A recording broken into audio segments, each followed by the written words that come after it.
Hey, this is Chris Higdon from the band Elliott in Louisville, Kentucky, and you're listening to The New Scene.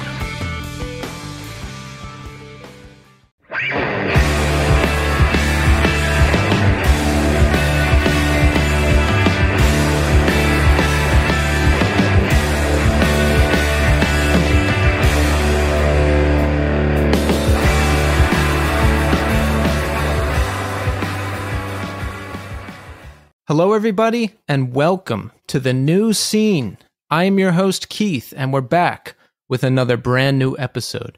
And in the guest host chair today, I've got artist and recovering musician, Martin Monroe. Martin, welcome to the show. Why, thank you, Keith. Wow, I'm like nervous because there's somebody actually here. This is huge.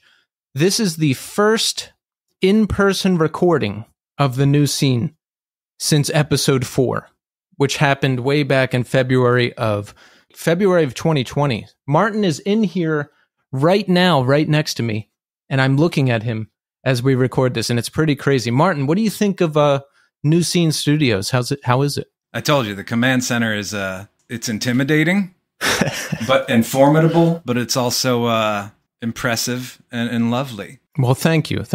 And you know what? It's exciting to have Martin here. He's a full-time artist. He lives in Sleepy Hollow, and that's why I call him the Legend of Sleepy Hollow. And he was also frontman of Revelation Records recording artists Pitch Black, who you may remember from the 2000s. But Martin has joined me here today for another very special episode of The New Scene. We have Norman Brannon of Antimatter Zine and Texas is the Reason. Norman recently relaunched Antimatter Zine, which is just a absolute classic in terms of zines. You know, he's spoken to everybody. He recently relaunched it. He's talking to new and upcoming artists in the scene. He's talking to some of the legacy artists that we know and love. We talk all about that. We talk about Texas is the Reason, one of my favorite bands of all time, New End Original. I mean, Norman has done a lot, and he's doing a lot. Now he's a live touring guitarist for Thursday. I mean, his resume, Martin, is pretty outstanding, wouldn't you say? A Renaissance man and a busy man, indeed. Yes. Big time. He's been involved in some of my favorite music of my entire life, and I've been trying to get him on the show since the show started. And very excited to have him here, and very excited to bring you this conversation. But first, here's how you can support The New Scene. Follow us on Instagram, Twitter, and TikTok at New Scene Pod. Shirts. We have shirts available at the Death Wish Inc. store, a long sleeve option and short sleeve. Pick one up. It's a great way to support the show. Reviews. Give us 5-star reviews on Apple Podcasts and Spotify. Those 5-star reviews will really help us out in the podcast rankings. And if you leave a nice review, I'll read it on the air right here in this section of the show. And you can always email me at newscenepod@iodinerecords.com. Also, don't forget to support Iodine Recordings. Quicksand have added additional tour dates in Europe, Australia, and New Zealand. Check their Instagram for a full list of tour dates. Horsewhip have a gig August 17th at VFW Post 39. That's in St. Pete, Florida. Go check them out if you're in the area. Pre-order With a Smile, the new LP from Best X. Also, Rebuilder have joined the Iodine Recordings family. They're a melodic punk band out of Boston, and their new LP, Local Support, is available now for pre-order. Sign up for the Iodine email list. You'll find out about everything first. For more information, head to the Iodine Instagram at Iodine Recordings, or to their website at iodinerecordings.com. Also, don't forget to support this month's sponsor, New Morality Zine.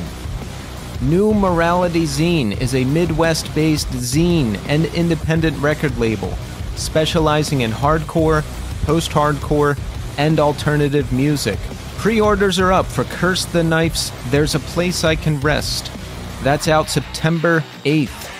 Vinyl and merch bundles are available for pre-order. The cassette repress of Wish You Were Here by Demo Division is available. That's limited to 50 tapes, so pick it up soon. Stateside have tour dates this fall with Montclair. To support their release, It's What We Do. Those kick off September 15th in San Diego. Also, pick up a cassette of Spaced, Far Out Hardcore. NMZ did a second press on orange cassettes. There's a limited amount available, so pick one up now in the NMZ store before they're gone. And speaking of the NMZ store, get 10% off any order in the store with the code NewScenePod. For more information, head to the New Morality Zine Instagram at New Morality Zine, or head to the website at newmoralityzine.com. Okay, so Martin, let's talk musical recommendations. I'm interested in what you're listening to lately. Lay it on us. I have been all over the map, all over the shop with music lately. At least once a week, I take a very hot bath and listen to A Love Supreme by John Coltrane. I've been listening to a Wu-Tang affiliate named Silva Rings after reading a book about the Once Upon a Time in Shaolin record that came out a couple of years back, and there was only one copy of it. Interesting read. He produced that one. What else? For the last few years, I have not stopped listening often to Wall of Voodoo, to their first couple of records. Just really dark, weird, new wavy stuff. Sonic Youth is always something I'm, listening to often. The Smiths. Newer stuff. There's a British band called Shame that I really like a lot. And there's a couple of other bands that kind of pop up on my streaming services that I'm not exactly sure who they are, but the name Warm Doucher comes to mind. And again, just kind of weird, angular, just kind of uncomfortable music. But I don't know, a lot of the music I've been listening to kind of correlates to what I've been reading. I read Greg Graffin's autobiography a couple months back, and that kind of sparked getting back into Bad Religion, which I hadn't listened to in a few decades. And it's still good. So yeah, I've been all over just all over the place with what I've been listening to. Oh, you're covering it all. Punk rock, hip hop, jazz, everything. Yeah, it's my moods change by the minute. So what I'm listening to often follows suit. Well, I've got a recommendation for you, everybody. I was doing some Darling Fire practice, playing through the songs. And as you know, when the playlist runs out on Spotify, it takes you to similar or other bands in your hemisphere. And I heard this song that I really like. The band is called Gleamer, and the song is called Outline. That's from their album Here at All. It's good 90s sounding, Failure sounding, shoegaze type of stuff. That kind of stuff that I really like. I'll add their song to the New Scene 2023 Spotify playlist. So check it out. You can hear every guest from the show there, as long as they're on Spotify, and all my recommendations and everything else. Okay, so make sure you check back in with me and Martin in segment 3. We're going to talk to Martin. We're going to hear about his time out in Oakland, getting into trouble, performing and touring with Pitch Black. He has segued into a life as a full-time artist. We're going to talk about that too. We're going to cover everything. But right now, we are going to speak to Norman Brannon. Enjoy. All right. We are here now with Norman Brannon. Norman, welcome to the show. Thank you for having me. Yes, Norman, it's very exciting to have you here. I think you've done more in music than any other person in history. That's absolutely not true. Oh, come on. We've got Texas is the Reason. We've got New End Original, Resurrection 108 Shelter, and of course, the exciting relaunch of Antimatter. And Norman, you know what? We're going to cover most of that. But first, I need to ask you a question right off the bat. Okay. How are you doing today? Today, I'm a little bit out of sorts. I tend to get a little bit, whenever I'm doing something new, launching a new project, releasing something, like I very much wind myself up into knots. And it takes a really long time to unwind that, regardless of any of the external factors. So I'm still very much wound up in knots at the moment. What do you do to circumvent that? What is your process? I honestly don't think there is one. People talk about things like meditation and all these things. And it's like, I've actually been a meditator since I was 15, maybe. Mm-hmm. It's that is a tool that certainly helps you to create distance between just simple feelings and then sort of like the reality of how you are going to react. But it's never meant to erase your feelings or thoughts, because that's just what the brain does. I have a Zen teacher, and he always says to me when I'm complaining about how my brain goes too fast, and he says, well, can you get your heart to stop beating? And I was like, of course not. And he's like, right, it's the same thing. That's what the brain does. The goal is not to stop thinking. And I was like, okay, it makes sense. I like that. No, I feel that. I get nervous before I do anything. Going to meet up with friends, going to a event of some sort, going to a show, playing a show. Every single interview I do on this podcast, but I have like little rituals, I do a little breathing exercise. I listen to something. I take some deep breaths to get my heart rate down. And I know once the thing is done, I'm going to feel good and everything's going to be okay. Right. Well, I mean, with playing shows, I've never not been nervous. Like, right. I went on my first tour in 1992, and I still completely, my body just freaks out before a show. It just starts making me feel weird. And the only solution is just to do it. Exactly. So that's, unfortunately, with something like launching or relaunching Antimatter, it's not like a show. It's not like a finite thing where it's like, okay, just do it. There's a process. It's almost like now I've kind of created a new life in some ways, which is also something that I'm starting to realize and process. I didn't know what to expect when I made this announcement. I thought that I would get, a modest amount of subscribers, and, I could start sort of like slow and just kind of keep it going. But the response has been completely amazing. And now I very much feel like, okay, pressure's on.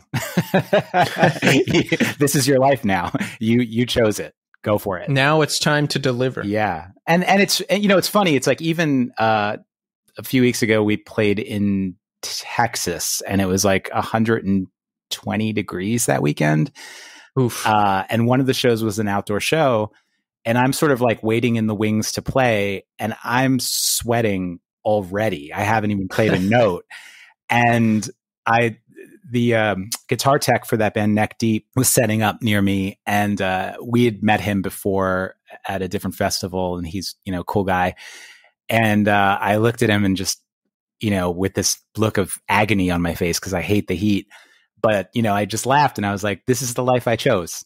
and that's cool. It is.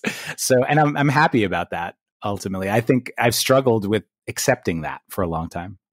Yeah. You could almost say this life chose you, because you've been doing this for a very long time, right? Yeah. I always talk about how I never had ambitions of any sort. Like, I was never like, I really want to be in a big band, or like, I want to be a writer. Like, these were all sort of things that I, like in the first thing that I wrote for Antimatter, I called it survival work. And that's true on a lot of levels. I felt like on one level, I was absolutely doing something creative that was expressing things about myself and expressing things that I was still processing, but maybe couldn't articulate. And I was doing that through conversation and through the experiences of other people. Mm-hmm. And that was a huge part of my survival at that time. I believe it helped me grow. It helped me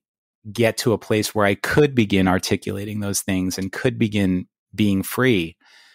But there was also a pragmatic aspect to it as well, which was that I was in shelter at the time that I started Antimatter. And I knew that I was going to quit Shelter soon because I was sort of in this place where I guess I was tired of looking over my shoulder. Like being in Shelter is actually like, and I don't know what it's like now, but being in Shelter in 1993 was like, it was like a weight on your shoulders. People were just looking at you and thinking that you were like some sort of religious figure or something. And wow. And I was like 19. I was like, no, that's don't look at me, please.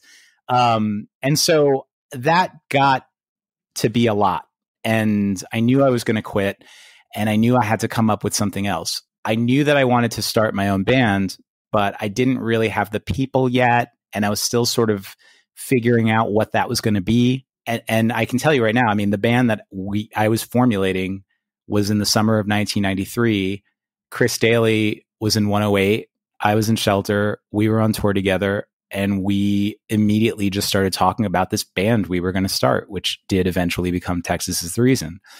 But we weren't ready to get there at that point. So I had to come up with something else to not only sort of keep busy, but also because I was, a high school dropout with like zero work experience, or at least substantive work experience, and no one was hiring me. And I was like, I'm going to figure out how to make this work. I'm going to do a fanzine and figure this out.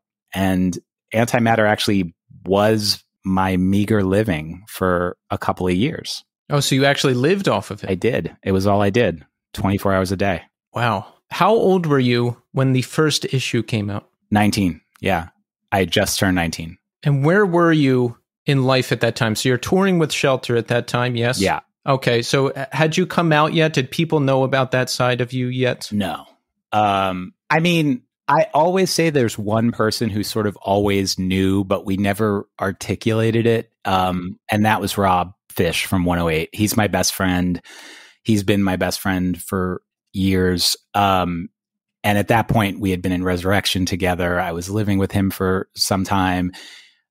He just is a very intuitive person, and he knew. And so like whenever we were in situations where something or someone would say something homophobic or like whatever, I would always see Rob being very conscious of essentially like chastising that person or telling that person to fuck off. And in the back of my mind, I was like, he's doing that because he knows, he knows, I know it. And so that was sort of, something. And when I did come out to him, he was like, yeah, of course, I got it. But no, when I was 19, I famously dropped out of school. That was a big thing, right? I moved into a Krishna temple for a while. I then moved to New Jersey and started touring with Resurrection in 92. Then Vic poached me for 108, and I was doing that for a little while, but then Shelter poached me from 108. And so that sort of started that thing. So basically, like up until that point, my entire sort of independent experience was couch surfing, being a monk, and just being poached from band to band. Yeah, reading your story about those years, it's just mind-blowing, because to think of a kid that young, like you're out there on your own, you don't know yourself fully yet, you're figuring things out. I don't know. I just think about myself at that age, and I would have been doomed. My life was a mess when I was that young. I had no idea what I was doing. I had no adult skills. Like, do you ever think about that? And you're like, wow, like I lived through all of that. And I didn't think about it until, so I'm the godfather of Rob's children. And when Rob's children were born, and sort of like, I guess you don't think about it, but I learned, I don't know if you have children, but when you're around children, you really start reliving your life over again, like through their eyes. And so when they were 14, 15, 16, like the years that I started going to CBs and like hanging out on the Bowery and like, going to very like dangerous neighborhoods, I was like, I remember thinking like, I could never see them in that position. When they turned 16, I was like, I could never see them leaving home right now. and surviving and making good of it without anyone to fall back on, right? Like, my family was not there for me. So when I left, it was me or death. I had to figure it out. How old were you when you initially left your house? As soon as I turned 16. Had you come out to your parents at that point, or did No. you leave before that? Oh, no. I mean, I knew for a fact that if I came out to them, it was over. Like, I would be in a position where I would probably have been kicked out, and I would not have had the agency to have survived the way that I did when I did it on my own. Why did you leave at 16? Well, I mean, there were a lot of reasons. It really sort of just bubbled up. For one, I just realized I'd done some research, and I realized that I could leave school when I was 16 legally. And so that was like a big thing. The main reasons were, so one was that my house was a completely dysfunctional and violent home my entire life. So getting out of my house was something that I had been thinking about since I was like 8. Another reason is that my parents had this weird idea that we should move to Long Island. I grew up in Queens. And in Woodside, Queens. And so Woodside's very like, it's a quick trip to Times Square. Like, you're in Times Square in like 15 minutes. Yeah. It's very close to the city, and I loved living there. And I had friends, and I was happy. And then they moved to Long Island, and I was just not just a fish out of water. I mean, they moved to a place where I was a complete outcast. Like, I didn't stand a chance. And so immediately I was just like, I got to get the fuck back to the city. Like, that's just going to happen. And then I think the third reason, and I've kind of talked about this a little bit, and I think this is something that I realized because it was it was a subtle reason, was that I think that so when I was going to school, I was a really quote unquote good student. And one of the reasons why was that from the age of 6, I wanted to be a teacher. It was literally the only thing I wanted to do. And it was my dream. As I got older and I started to realize that I was gay, I sort of started losing hope in the dream because, this was the 80s. There were all these things in the news about laws in California where they were trying to ban gay teachers. I pretty much knew that if I was going to be a teacher, I would never be out. And if I never was out, I didn't know if I was going to survive. So from a subtle perspective, I was like, well, what the fuck is the point of going to school? The one thing I want to do, I can't do. So I'm going to figure out something else. And that sort of just sealed the deal, I would say. And then if there was another reason, it was also because my best friend had died in a car accident in May of 1990. And that was just completely devastating. And it took me down a path. I think it took me on the path to where I'd say like that's basically how I really became a Hare Krishna. It puts you in that place of like, oh my God, we're all going to die. What do we do? And you start asking the questions. Yeah, when I read about when your best friend died, that took you in the direction of joining the temple.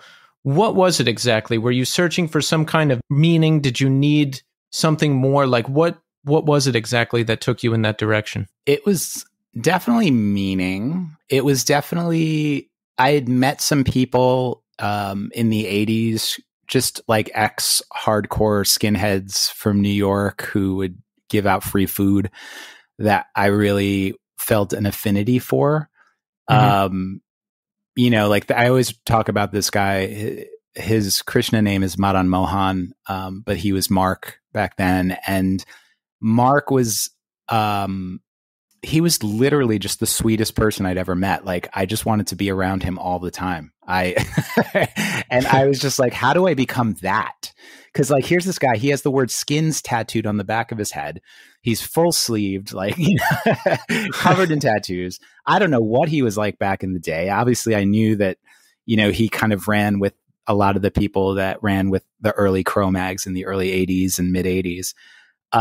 before he joined. But he was so peaceful and calm and thoughtful and considerate. And I just wanted to be that. And so I would say like he certainly had a huge influence on that, not from any sort of direct preaching effort, but just from literally just talking to him and hanging out with him and being like, this is the type of person I think I want to be. It's like attraction rather than promotion. Yeah. And, and then, in terms of the quote unquote direct preaching effort, I definitely had Ray Capo talking in my ear the whole time. I had met him in the late 80s very casually. And then, in 1990, and especially around the time that my friend died and Shelter was starting at that time, he was definitely a part of the conversation. He definitely, egged me on a little bit to drop out. There's a mystique about it as well, because, okay, I remember it was the year 2000 and I was like high and I was talking to my girlfriend and I was really into 108 Threefold Misery at the time. Mm-hmm. And I still remember this conversation. I was like, yeah, Krishna, it seems cool. I think I would do it, but you can't drink and you have to be celibate and you can't take any drugs. So I guess I can't do it. I mean, for me, all those things were great. Yeah. Like I was already straight edge. I was already vegetarian. In terms of being celibate, I think that it was a good place for a closeted kid to be. Because then it takes it off the table. You don't have to worry about it at that time. Right. And honestly, like to some extent, that was a good thing for me. Like it wouldn't have been a good thing long term, but at least for that period of time to just sort of focus on myself a little bit, I think that was a net positive. So the first issue of Antimatter, you're 19. I've read the impetus for you putting this together. Maximum Rock and Roll was the big publication at the time, right? Yeah. I guess you could say they're like the Pitchfork of that time. They're beyond Pitchfork. They were the World Wide Web of that time. Oh, good comparison. Yeah. So they issued some edict that they were going to be the gatekeepers of what is punk and what is not, because there was a lot of mainstream crossover at the time. And that was the impetus for you deciding to start Antimatter, yes? Yes. There were a bunch of things, but that was the thing that made me feel like this is viable. Because I knew that there was going to be this gaping hole of artists and labels and punk distros and, records that needed to be written about, that needed a place to be advertised. And they were going to lose. I mean, literally, it was literally like if somebody just said to a label today, like, you can't use the internet to promote your record. That's how devastating it was to these labels. And so I didn't know, like, I certainly was, I don't use the word ambitious a lot. I said earlier, I was never really that ambitious, but, I knew that in order for me to make a compelling argument to these labels that, I could fill the void, that I had to think big. And, I remember the first issue, I asked Purcell, he had done Schism fanzine in the 80s. And I'd said, hey, Purcell, like, how many copies of Schism did you make? And he said, the last issue was like 5,000. I was like, fuck, that's a lot. Okay. Fuck, I don't think I can do that. But it put a number in my head where I thought, okay, that's the goal. Like, if I can get to 5,000, that's sick. That's a huge amount of fanzines. But let me start modest. And so my modest number was 2,000, which still felt like, oh my God, when I got those boxes, and like, actually a friend of mine was reminding me of we went to go pick them up. And it was Tim from Mouthpiece's car he drove, and Lenny Zimkis, who is a photographer in Antimatter, he came and we loaded up his car with all the boxes and then brought them back to my place. And I just remember staring at all those boxes like, what the fuck have I done? Oh my God. Like, I had spent so much money printing, like I'd spent all the money I had printing it. I had to believe that I was going to sell it. And then I did. Who was in the first issue? It was Quicksand, Rage Against the Machine, Resurrection, Mouthpiece, Lifetime, Swerve Driver, which was like Wow. the sort of like Left Turn. And I think there was someone else, and I can't remember. That's massive. And Quicksand and Rage are still both huge at that time, right? Yeah. Yeah. Well, I mean, it's funny. They were still, I mean, Quicksand was huge in hardcore standards, right? Like, Yeah.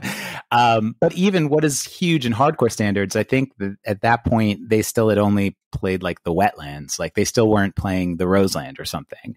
Oh, really? No, they were still coming up because hardcore hadn't really we were just getting to a place where we were starting to feel like it was scaling up and everybody was like, oh, okay. And so like Rage at that point, their record had been out for about a year, but I think it maybe was at exactly the time that the Freedom video came out. And that's when it really started popping for them. So when I did that interview, they were still on tour with Cypress Hill, like opening.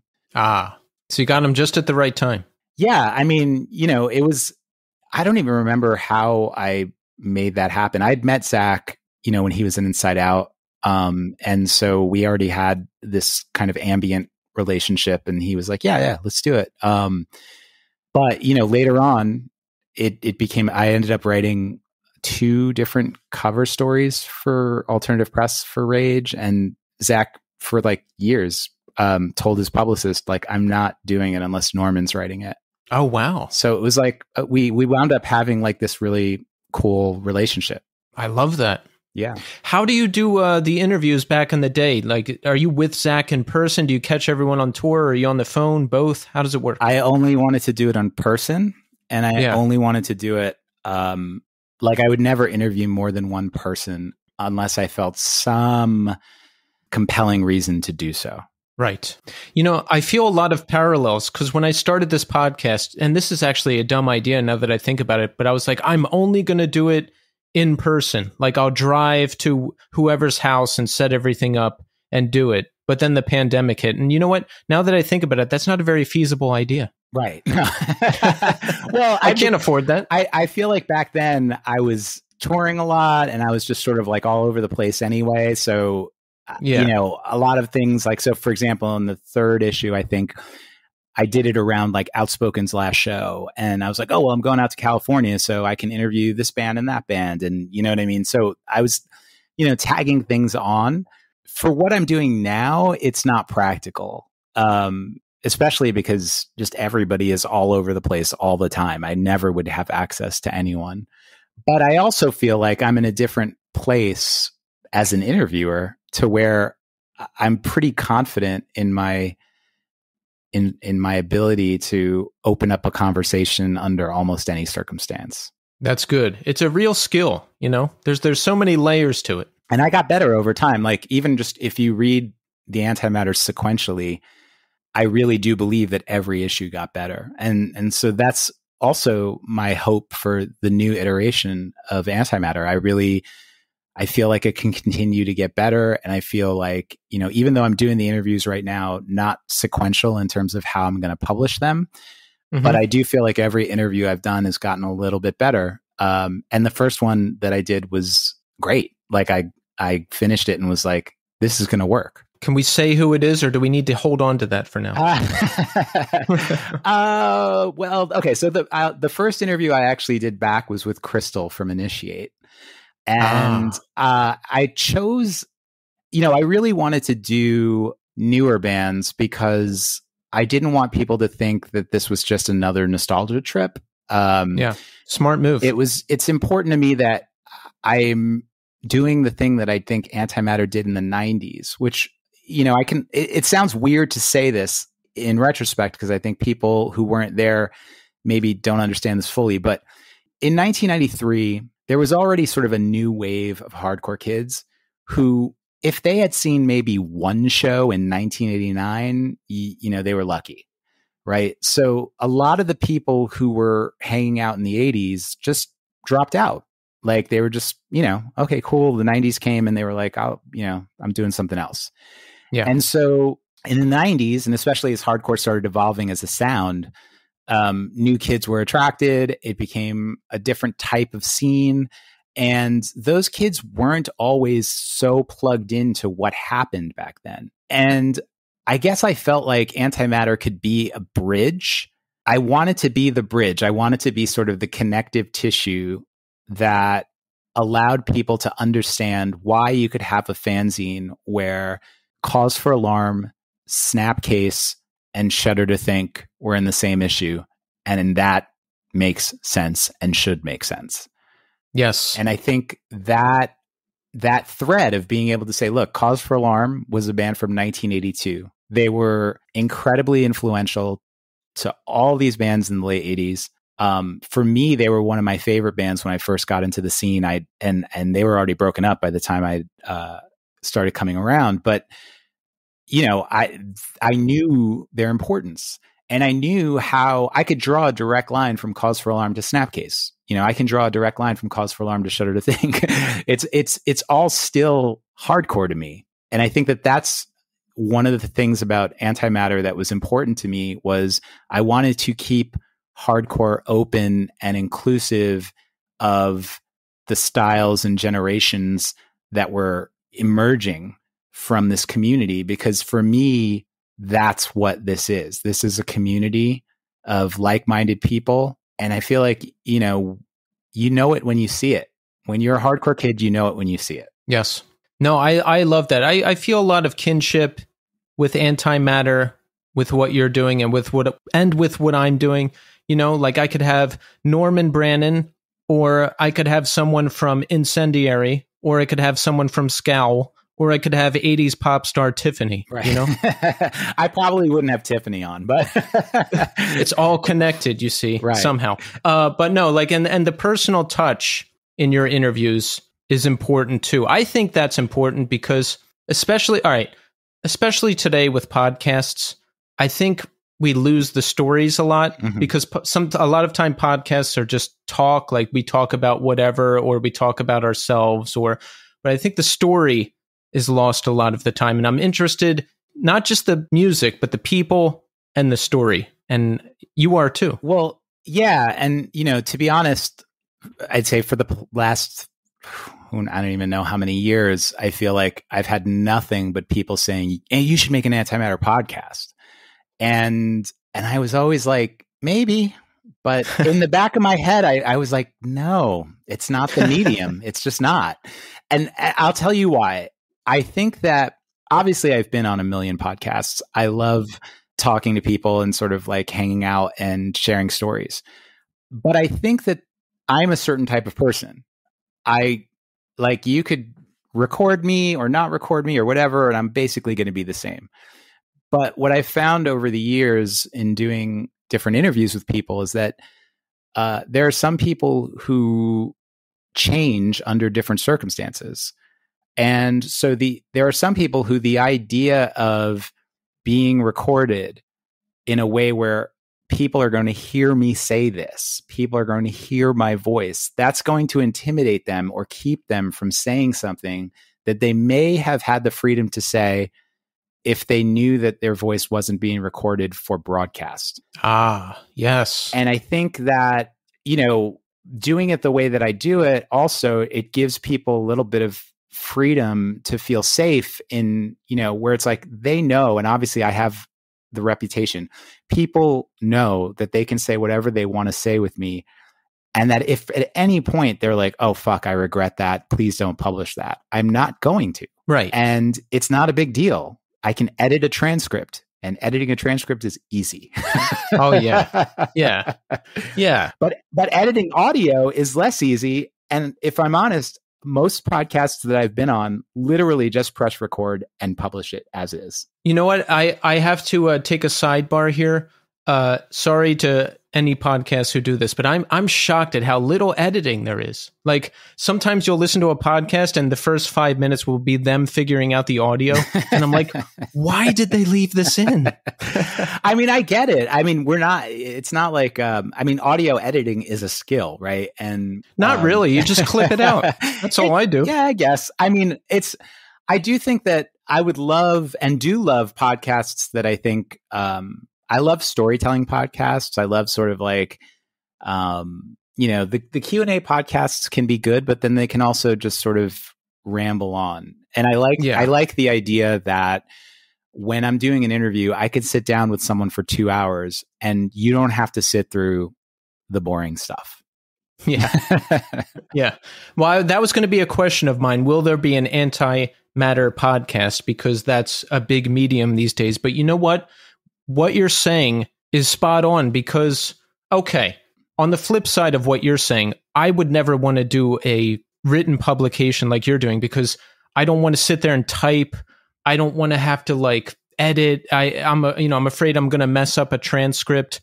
Right? That's not my medium. And then, if someone wanted me to do audio, I wouldn't want to do, like, you can't see me right now. I can't see you, but we can hear each other. That's enough.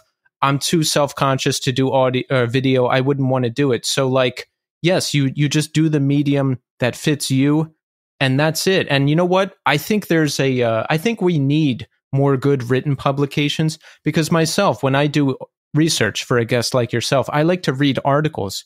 I don't want to hear another podcast or watch another long form video because I almost feel like I'm spoiling it for myself. Right. Like I want to read all the information and take it in and then just make my own talking points. Yeah. And I mean, I also think that, you should, whatever you do, you should feel like you are doing something that is filling a void of some sort. And when I decided to relaunch Antimatter, this wasn't like a done deal in my head. I really went through this. I went through it to get to the point where I could be like, okay, I'm doing this. Let's do it.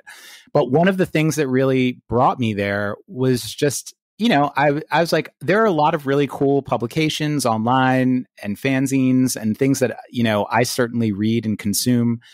But I just felt like I do something that's maybe a little bit different and that is unique enough that it has a specific type of value for what's happening right now in this, sort of like new wave of hardcore revivalism, I'd say. And it's at the end of the day, that was the driving force. I just felt like what I do is not something that I'm reading right now. And maybe that means that there's a place for me.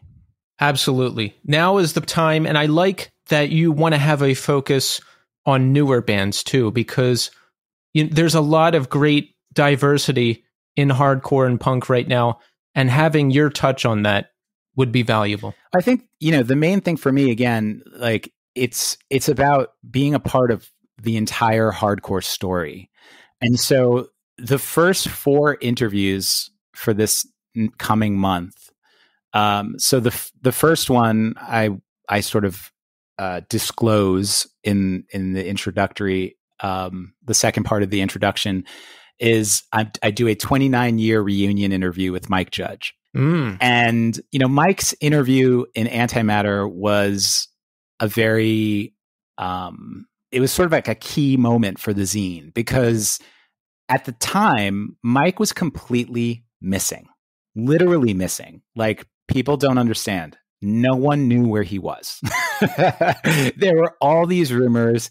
Everyone was just like, what the fuck happened to Mike Judge? It was such a weird thing. I would ask everyone I knew, like I remember talking to Purcell. I was like, do you talk to Mike? And he's like, no. He's like, I have no idea what he's doing. No one does. Wow. And finally, I was talking to Mark Ryan from Supertouch. And Mark basically grew up with Mike in New Jersey. So I knew that their relationship was different. And I asked Mark, do you know where Mike Judge is? And he said, I do. And I was like, can you bring him out? Would he do an interview with me? And, and Mark is like, I could try. And, it actually took a little bit of cajoling for Mike to come out. And Mike literally was like, I'll only do it if Mark can come too. And I was like, that's fine. Yeah. So Mike came out to the city and we met at this vegan ice cream shop that I used to do a lot of interviews in for some reason. And it was a really sort of like big moment because he was able to sort of answer all of these questions that people had for, the last 4 years of where the fuck is Mike Judge. But one of the things about that interview that I found especially humorous was that there's a part in it And when I did the interview with Mike, I said to him that you sounded like a retired coal miner. And he was just like, oh man, I'm 27 years old. and my response was like, wow, that's a pretty long time to be doing this sort of thing. Like we're both clueless basically because there's no model for aging in hardcore at this point, right? Right. At this point, 27 is a long time to be doing this. We're like, oh my God, woof, fuck. And so it was really sort of important to me that for the first interview back, one, I wanted to kind of create a piece of continuity with the original Antimatter. And two was that line of questioning was so interesting to me, or that line of answer was so interesting to me, because now we're talking about the amount of time between that interview and today is longer than the amount of time that he had been alive at that point. Wow. And now he's doing Judge again. I'm doing Antimatter again. We're both much older. And basically, I wanted to start with what the fuck were we thinking back then? and that's sort of how the interview unravels. So making these connections is important to me. And so this being completely not on purpose, but I realized that the first 4 interviews that I have, each artist sort of represents a period of time from the hardcore story. So Mike represents the 80s and 90s. And then I have someone that clearly represents the double O's, someone that clearly represents the 10s to me. And then Crystal, who I feel like is Initiate being a very quintessential 20s band right now. So it's spanning each age. I love that. That's great. Yeah. I didn't mean to do that, but it just happened. And now I feel really good about that. This might sound hokey, but I think there's a synchronicity to things. There's like these weird coincidences when I post stuff and when I put stuff up that I don't even mean to happen, but they're so good. I would tell people that I meant it, if they ever asked. Yeah. I mean, I feel like one thing I want to do also is really challenge the readers a little bit. I think that with this second introductory post, one of the things I talk about is gatekeeping and hardcore. And and I really have this very open vision of hardcore. There are people that a lot of hardcore folks would probably be like, what the fuck is he doing here? You know what I mean? And I never want to be a part of that. Right. If what you're doing is real and you come from where I come from, then I see you as part of the community. Yes. That's my take personally. I like that. Yeah, I bring up the gatekeeping thing all the time because when I came up in the late 90s, early 2000s in Philadelphia, in hardcore in general, there's a lot of gatekeeping, but where I came up, it was like traditional hardcore versus crossover stuff, and what we listened to was fake hardcore. What they listened to was real hardcore. It was city versus suburbs. There was a lot of litmus tests. It's a tale as old as time. I mean, when I first got into the scene, so I started going to shows more regularly in 87. Like the first show I went to was in December of 86. So I don't claim 86 because I just missed it. But, but 87, 88, 89 in New York, this was the era of crossover stuff happening. Oh my God, wait, do we like DRI now? Do we like Ludachrist? Do we like Best Wishes? There were all these questions, or even Agnostic Front. People were like, oh my God, do we like Agnostic Front? They went crossover. I think that, again, being able to be in tune with intention is important. And I think that there are bands that changed, let's say, quote unquote changed, and that they changed from some level of wanting to succeed. They were sort of treated accordingly. And in my opinion, that's fine. But there were other bands that just naturally evolved and stayed true to who they were from a community perspective, from an ethical perspective, from a personal perspective. You take a band like Quicksand, you take a band like Jawbox, these were bands that were just like evolving over time, doing something that excited them. And to me, that was exciting too. I wanted people to be able to explore, because hardcore is on some level also about being free. Absolutely. I like that summation. Like, I feel like we can pick up when someone is changing for greater pursuits, or when it's just a natural evolution, you know? Yeah. And I mean, I think that there are definitely people who like to, I'm trying to think of what the word is, but basically think the worst, right? Like, there are definitely people who just immediately want to believe, oh, the only reason they're doing this is because of X, Y, and Z. Yeah. And they've created this narrative in their head. And maybe I'm a little spoiled because a lot of these people are people that I know or have been around or understand in some way. And so I can judge their intentions from maybe a clear vantage point. But that said, I still personally try to not go to the negative part first. I'm just sort of like I'm a very I'll hear you out type of person. Yes. That's the way to go, because I jump right to the worst case scenario a lot. That's just how I'm wired, but I need to not do that, because that's not always the case. No. And also, like, there is a question of, like, is what you're doing good? Right? Right. And what's the checklist? Like, does this need to be said? Does this need to be said by me? Does this need to be said right now? Like, all that stuff. Right. Yeah. And when you're good, you're good. You sort of like, I think one of the reasons why Quicksand was able to sort of transcend the hardcore police. And I will say, like, in this last essay I wrote, or the introductory essay I wrote, I'm very clear that they didn't completely transcend it. People protested their shows still. I was surprised to read that. Right. I thought they skated by. No, they definitely did not skate by. It took a minute. But the point being is that they kind of were undeniable. People were just like, okay, yeah, I mean, they're fucking awesome. Yeah. And they are. Yeah. All right. So Texas is the reason. You were in this band, right? You remember this? Yeah. Okay. Barely. Okay. The name of the band. I've heard many different stories and tales and rumors. I've heard Misfits lyrics. I've heard Garrett saw it scrawled on a fence post somewhere on tour. Where does the name actually come from? I mean, it's a Misfit lyric, but it was also scrawled on a fence after the fact at the grassy knoll, because the lyric is Texas is the reason that the president's dead. Right. And it's about JFK. So, it was the lyric, and it was not my first pick for band name, but I came around to it. It is a good one. I could see how it could be weird at first, but it's a good one. It was a left turn. It definitely, I think the reason I came around to it was I was like, nobody is going to hear the name of this band and be like, I know what that sounds like. Yeah, exactly. And that's a huge layup, I think, at least at that time. 100%. So you and Scott and Chris Daly are together. How did Garrett get in the mix? I think he was up in Buffalo. I remember reading stories about you and him maybe exchanging letters. How did we decide to involve Garrett in this?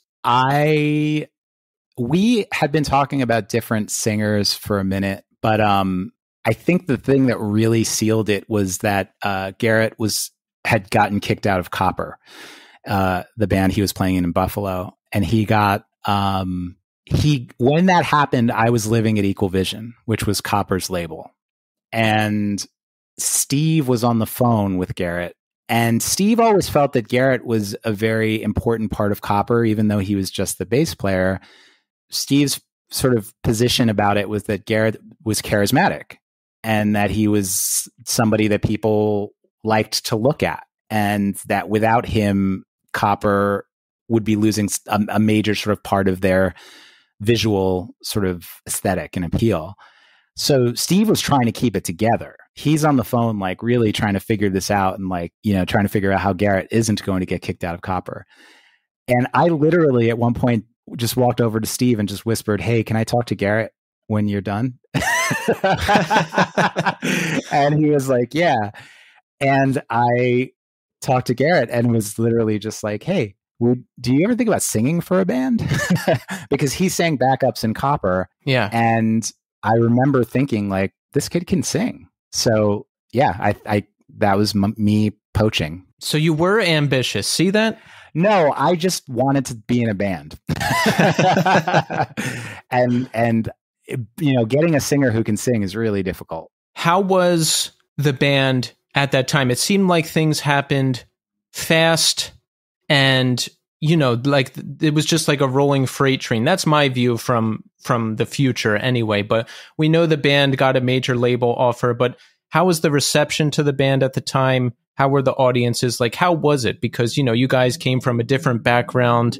How was it when you were playing and everything? I want to say it's funny because, gatekeeping has been on the mind all week and, we talked about it just now, but like, I actually feel like, there were certainly people who didn't like us, right? There were certainly people who were just like, what the fuck is this shit? This isn't hardcore. And great. I was like, I'm, there was no point in time where we were trying to fool anybody into thinking we sounded like Madball. Like that was not what we were doing. Right. But from our perspective, we were like, look, we're hardcore kids. We're going to play hardcore shows. That's who we are. Yeah. And we, our first show was at the Equal Vision Loft. It was all hardcore kids. It was like the Sick of It All guys. It was, Ray Capo came. It was, it was a hardcore show for all intents and purposes. And so after that, we just kept playing hardcore shows. We played with Snapcase. We played with Madball. We played with Mouthpiece. We played with Ignite. We played with, there was never any sort of issue at that time with these like mixed bills, because I think everybody, again, it was really about like, are you a part of the scene? And, we were undoubtedly a part of this scene. Everybody knew who we were from our other bands. So, the response from the hardcore scene actually was really good, really fast, which was awesome. And, and in terms of like response from the industry and the reason why that band became such a wrecking ball and chaotic was because we literally had major label offers after our first show. So, oh, really? Yeah. And we sucked at that show. But there were people that were at the show who were hardcore kids who worked at major labels now. And because, post Nirvana, major labels were like, okay, well, what else is going on? Who are punk kids that sort of have their ear in the ground? And there were at least 3 people at our first show who were hardcore kids that were doing A&R at major labels. So, and that's not why they were invited. They were literally just friends. Yeah. So that starts a snowball effect, because the way major label bidding wars work is that the second more than one label is interested in a band, every label is interested in the band. Right. And in 1995, this isn't the same way now. At this point, there's probably like 5 major labels. Back then, there was like 28. And so there was a point where, our lawyer was like, you have 28 offers. No. Yeah. It was that crazy. Oh my God. The highest offer that we received was worth $3.5 million. So, that's crazy. And we didn't know how to deal with that at all. It fucked us up from the beginning. I think it's part of what fucked up our relationships with each other. I think we got a lot of shit twisted, and we were super lucky to make as much music as we did in that short period of time before it all blew up. Things must have been bad if we couldn't hold it together to make that next record and take this offer, right? Because, all right, I was in my first band when I was 24, and I was a mess back then. Back then, I thought the answer to my problems would have been like a major label contract or that type of attention, which is not true. That would have made things worse, because it looks like that's what happened with you guys. So I guess it was that bad that we just couldn't be like, all right, maybe we don't want to talk to each other, but maybe we can record this record. I guess that was the situation. Well, okay. So, I should say, like, we tried, first of all, to stay independent. And when we signed with Revelation, we signed for 2 albums and the EP. And so we did that very much on purpose, because we thought, well, if we sign this deal, then everyone else will go away because we're signed, right? Yeah. And that did not happen. It made things crazier.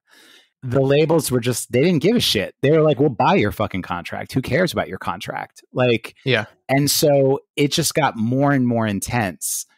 There was a period of time where it was fun, like being flown around and getting picked up at the airport in the limo and like being taken out to dinner and, a million times. I always joke, and it's not a joke, but I remember there was one week where we literally were like, let's get breakfast, lunch, and dinner from a different major label every day this week. And we did it. And it was, and we were like so stuffed. It was too much food. But the point was that like it became sort of a game on some level, because we weren't ambitious to sign to a major label. It wasn't until towards the end where we made a conscious decision that, okay, maybe we should take this seriously. What if they're right? Like, what if, like, we think that we're just like a fucking, hardcore band or quote unquote post-hardcore band, which is sort of what people called us at the time. The word emo hadn't really been a thing. But we thought that that's what we were. And we didn't think that that kind of music was what was on the radio. And so we weren't, part of the reason of us not signing was that we just didn't think that we were that kind of band. We didn't think there was going to be success. And we just figured we'd put out a major label record, fail, and break up. But towards the end, there was this feeling of like, oh, well, what if they're right? I mean, literally, there's like 28 labels that want to sign us that all seem to think that we're a fucking golden ticket. Are we? And so we would talk to friends of ours on major labels of varying levels of success. We were trying to get a hold on like, I remember hooking up with Zach at one point when we played at the Troubadour in LA, and he came to the show, and afterwards I was talking to him about it, and he was like, look, he's like, we signed with Michael Goldstone at Epic. Michael at that point was at DreamWorks and he wanted to sign us. And so Zach basically was just like, I will just say I'll co-sign on Michael completely. Like, he will give you complete independence and freedom. And so I was like, okay, fuck, I got to think about that. There was a lot of things that were making me feel like maybe this was viable. And I think we all started feeling that way. But ultimately, I think our relationships just were not great. And they weren't great for a ton of reasons. And I think that when we finally did break up, it was probably because, I had the realization that signing a record deal was going to be like marrying this band. And I was like, I don't think that we're marriage material. Yeah. I've thought about this because I'm like, on one hand, major label contract, this is the answer I think I need in my life. I would have done it. But on the other hand, I think about my actual history. I was 24, 25 in my first band. The band changed and I didn't feel a kinship with it anymore. And I walked away. Right. I left. So it's like, you don't know what you're going to do until you're in the situation. Well, there's the other sort of pressing issue for me was that during that time, I was also struggling insanely with not being able to come out. And I was literally suicidal. Oh. So there was a part of me that thought, if I sign this contract, I'm never going to be able to come out. I see. And if I can't do that, I will do something stupid. So there's much more at stake than just bands and money. 100%. And, I don't even think the band realized that. I mean, that last year, I must have been horrible to be around. I was so depressed. I literally would just sit in my bunk, pull the curtain, and just not come out until I had to. I just wasn't in a headspace at all for anything. And yeah, there was part of me where I was like, I don't know, maybe signing to a major label will shake things up and make me happy. Maybe that was part of it. But, at the end of the day, it didn't feel like I could come out in 1996 without potentially fucking up the band, or at least that was the fear. That makes sense. And I've read stories about the end of the band. You're on tour in Europe, and you were playing a show, and you decided, if this show is great, this is going to be the last show. That's about correct. Me and Daly Okay. Yeah, the other guys didn't know that. that was going to be my question. I was like, wait, did everyone know about this plan? Like, no. So how do you break it to the other guys? When? How was that reaction? It was a mess. There was no clean way of doing that. I think that I was at the end of my rope. I don't know what Daly was feeling at that time, but I confided to him where I was at on the bus. He basically was like, I fucking feel you completely. Yeah. And we sort of said that about that show. The show went off. It was amazing. And that was it. We got on the plane. But on the plane, it was just me, Daly, and Scott. So we told Scott on the plane, and he was not stoked, but eventually sort of, was like, I get it. And so that was okay. But then the hard part was that I had to tell Garrett, and he was hanging out in Europe after the tour. He stayed. So I had to talk to him I think he was in France or something. And I called him, and yeah, it wasn't pretty. I can imagine. But I mean,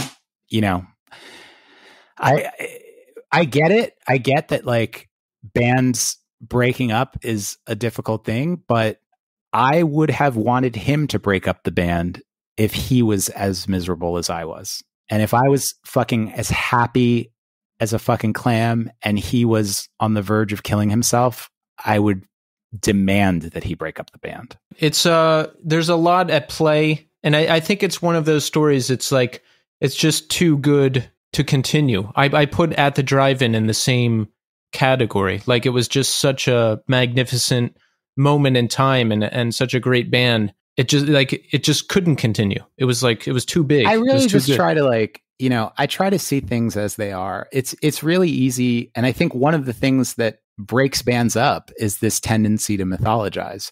I think that, our first bio ever was written by Mike Gitter. And, Mike actually at the time was working at Atlantic Records as an A&R guy, but obviously we know Mike as, the editor of XXX Fanzine and, the singer of Apology and all the hardcore things that Mike's done. Old school, good guy. He wrote our first bio because we needed a writer, and I didn't want to do it because that's weird. And so Mike wrote it, and the angle for our first bio was basically that we're going to break up at any second. He sort of he sort of just intuited from hanging out with us that this wasn't going to last. Wow. And maybe to some extent it became a self-fulfilling prophecy. That's interesting. But I do think people do tend to create these mythologies around bands that are unhealthy and create toxic situations for bands that maybe don't need to be there. Yeah. Look at poor Nirvana.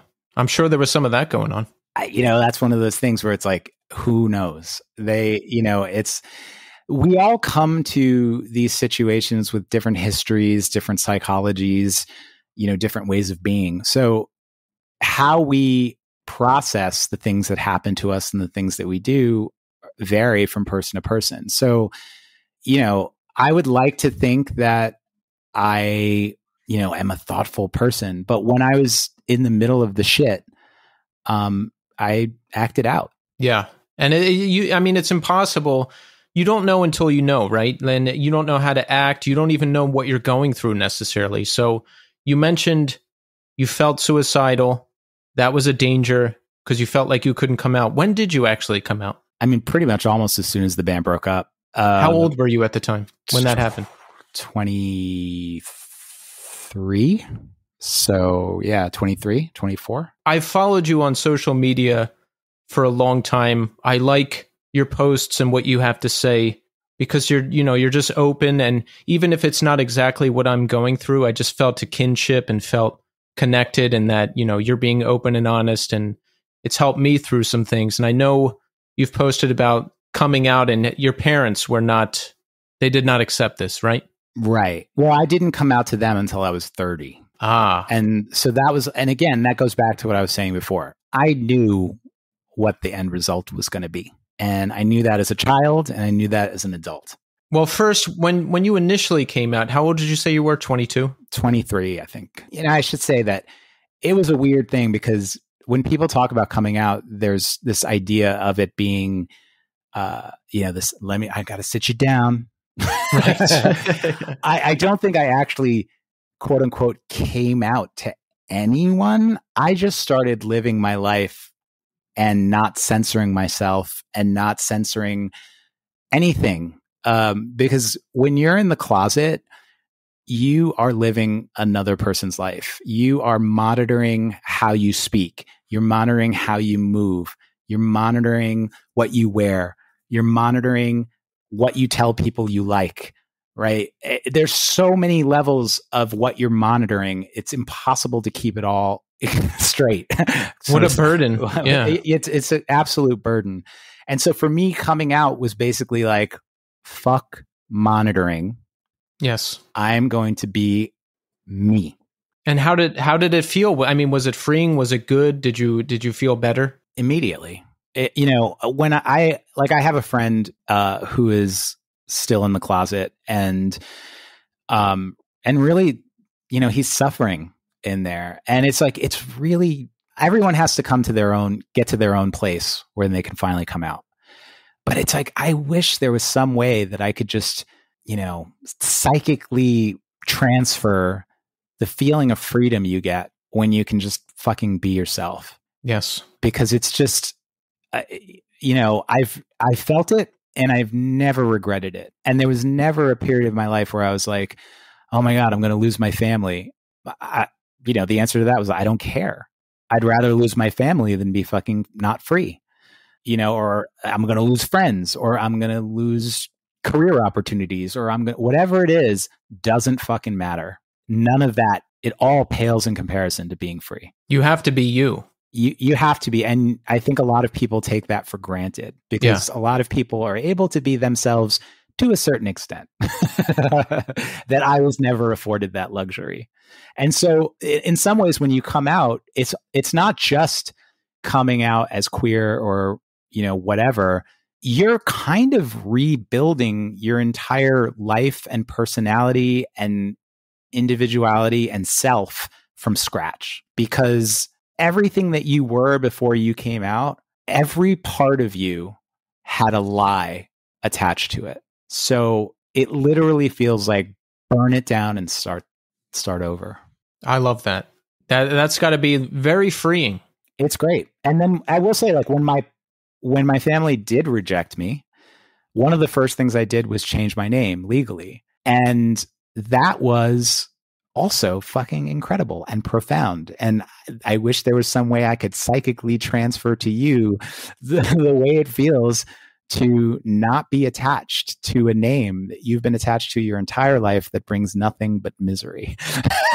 Yeah. And I've read that from you. I love that you did that, because rather than living in this burden, and I'm sure it's sad and it hurts and all of that, but you've taken the power back and established your own identity. And I love that. And I think that's a great message for anyone who might be going through something similar. Yeah. And to be clear, it's still a process. And yes, I still feel like we're all in the middle of our stories.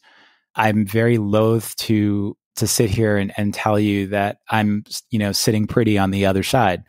But, it's an important part of the process to get to that place where, at least the trappings and the baggage and the excuses that you had for not doing what you wanted to do or being who you wanted to be, those excuses are gone now. So now it's just like you have to take full accountability for your life. Exactly. So what your parents, they did not accept you coming out. Was that it? You just never talked to them again? Well, they never talked to me. Did you actually try to reach out to them? No, I mean, we had a final conversation, and in that final conversation, I came out. I confronted them specifically with my mother. I confronted her with basically a sort of rundown of my childhood, more or less asking for her to at least acknowledge that this happened. Mm-hmm. And then I left it up to her. I just said, I'm willing to completely put this all under the rug and have an adult relationship with you based on unconditional love. I'm willing to try. if you're willing to try, and if you're not, don't call me back, because I'm not interested in having a fake relationship with anyone. And she made that decision, never called me back. And it was, I gave it maybe 6 months, and then I changed my phone number, changed my name, went on with my life. Wow. Yeah. Wow. Are your parents, are they deceased? Do I remember that correctly? Yep. Yeah. Both of them? Both gone. Do you talk to your brother at all? No one. No one. No one. It's, and you know what? Like, a lot of people, I say that to people, and I get a lot of, yeah. And it's really not like that at all. Yeah. I think that, sort of bringing this back around to like why, even at my age and 30 years later, and I'm still doing antimatter of all things, like, I have to be real about my relationship with hardcore. And that is this: hardcore gave me a life. It gave me a family. It gave me people who have continually looked out for me unconditionally my entire fucking life. Like, it's shocking how whenever I've been in a position of struggle or a position where I truly needed help, where I needed somebody to come through for me, hardcore kids were the ones who did it all the time. They never fucking let me down. People from other areas of my life, they try to quote unquote help. The hardcore kids went above and beyond. And that is why I'm here. That is why I still defend this community. That's why I still support the bands that allow this community to have like sort of a unifying principle. That's why I want this community to not just survive, but thrive. Because the people in this community are fucking incredible people that, I just can't even wrap my head around it. Like stumbling into hardcore when I was fucking 13 years old was like the greatest thing that ever happened to me. I feel that because this scene is where I've met all of my best friends. It's where I learned all of my ideals and learned, the things that are important to me. It's where all of my artistic pursuits lie for the most part. So yeah, it's family. That's what it was for me. And that's how I used it. Honestly, when I was a kid, it was who are going to be the people that really are there for me, because I currently live, with a bunch of blood relatives who are not there for me. Right. And who would love nothing better than for me to be someone else. And when I got into the hardcore scene, it was very much come as you are. I like that. Okay, I have a question for you. New End Original. Yeah. I was very excited when this band came out because I got into things around 98, 99. Texas Is the Reason was broke up. Texas Is the Reason became my favorite band of all time around, let's say the year 2000, right? Wow, cool. And they was just a legend at that point. And there was all these wild stories of heroic breakups and selling drugs for guitar or selling guitars for drugs. I remember reading that in some article. I was like, what? That sounds so cool. But, all Not these true. legends. Yeah. So all these legends, right? So the band was a myth at that point. I remember buying a VHS of Texas Is the Reason from Rick to Life on eBay because that was the only way I could see the band. So I heard New End Original was coming out and I was like, wow, Jonah from Far, who I love, and two people from Texas Is the Reason. Right. This is my dream come true. So I have to ask, what happened? I think that was a situation where it was basically like Jonah and I had a concept for a band. Yes. And we were confronted with the realities of life, meaning that we didn't have the time to make the band that we fully wanted to make. Mm-hmm. So we were like, okay, let's sort of like clear the storehouse a little bit, right? So Jonah had like a bunch of songs that he had given me, and I sort of took them and rewrote a bunch of them, and basically like it was almost like remixing. I took a lot of his songs, like my favorite New End Original song is Better Than This. Yes. And Better Than This originally started as like this Cheap Trick sort of pop song. And I basically rewrote the entire music and just sang the vocal over it. And it worked. And I was like, this is a much cooler song. And I remember playing it for Jonah the first time and him being like, holy shit. Like, that song to me was like an example of a moment of the band we wanted to be. Yes. But we had, ultimately the realities of life were I had just moved to California to do this band. Scott from Texas, he also had moved to California to be this band. Charlie from Chamberlain also moved to California to be I don't know, he may have already been in California, but essentially we were all in a new place more or less, except for Jonah. But Jonah was in the middle of he had a divorce, he had child support. So we were sort of like, oh, wow. Okay. So we need to kind of start making money if we're going to be able to be a band. And so we put this record together, and I think it's a great record. But ultimately, I think that somebody called it a band out of time. And I sort of feel like that's pretty right on. I feel like when we were playing, we didn't feel like we were a part of what was happening at that time.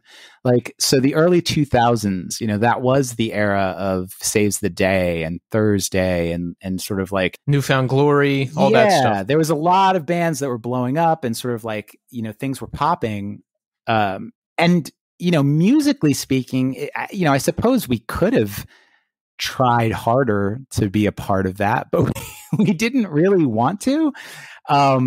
It was a weird thing. We just sort of were so we're like, oh, we'll just go on tour with Jets to Brazil. We'll go on tour, with Hey Mercedes. We'll go on tour with our friends. We went on tour with Owls. We went on tour, so it was we were very much just doing our own thing.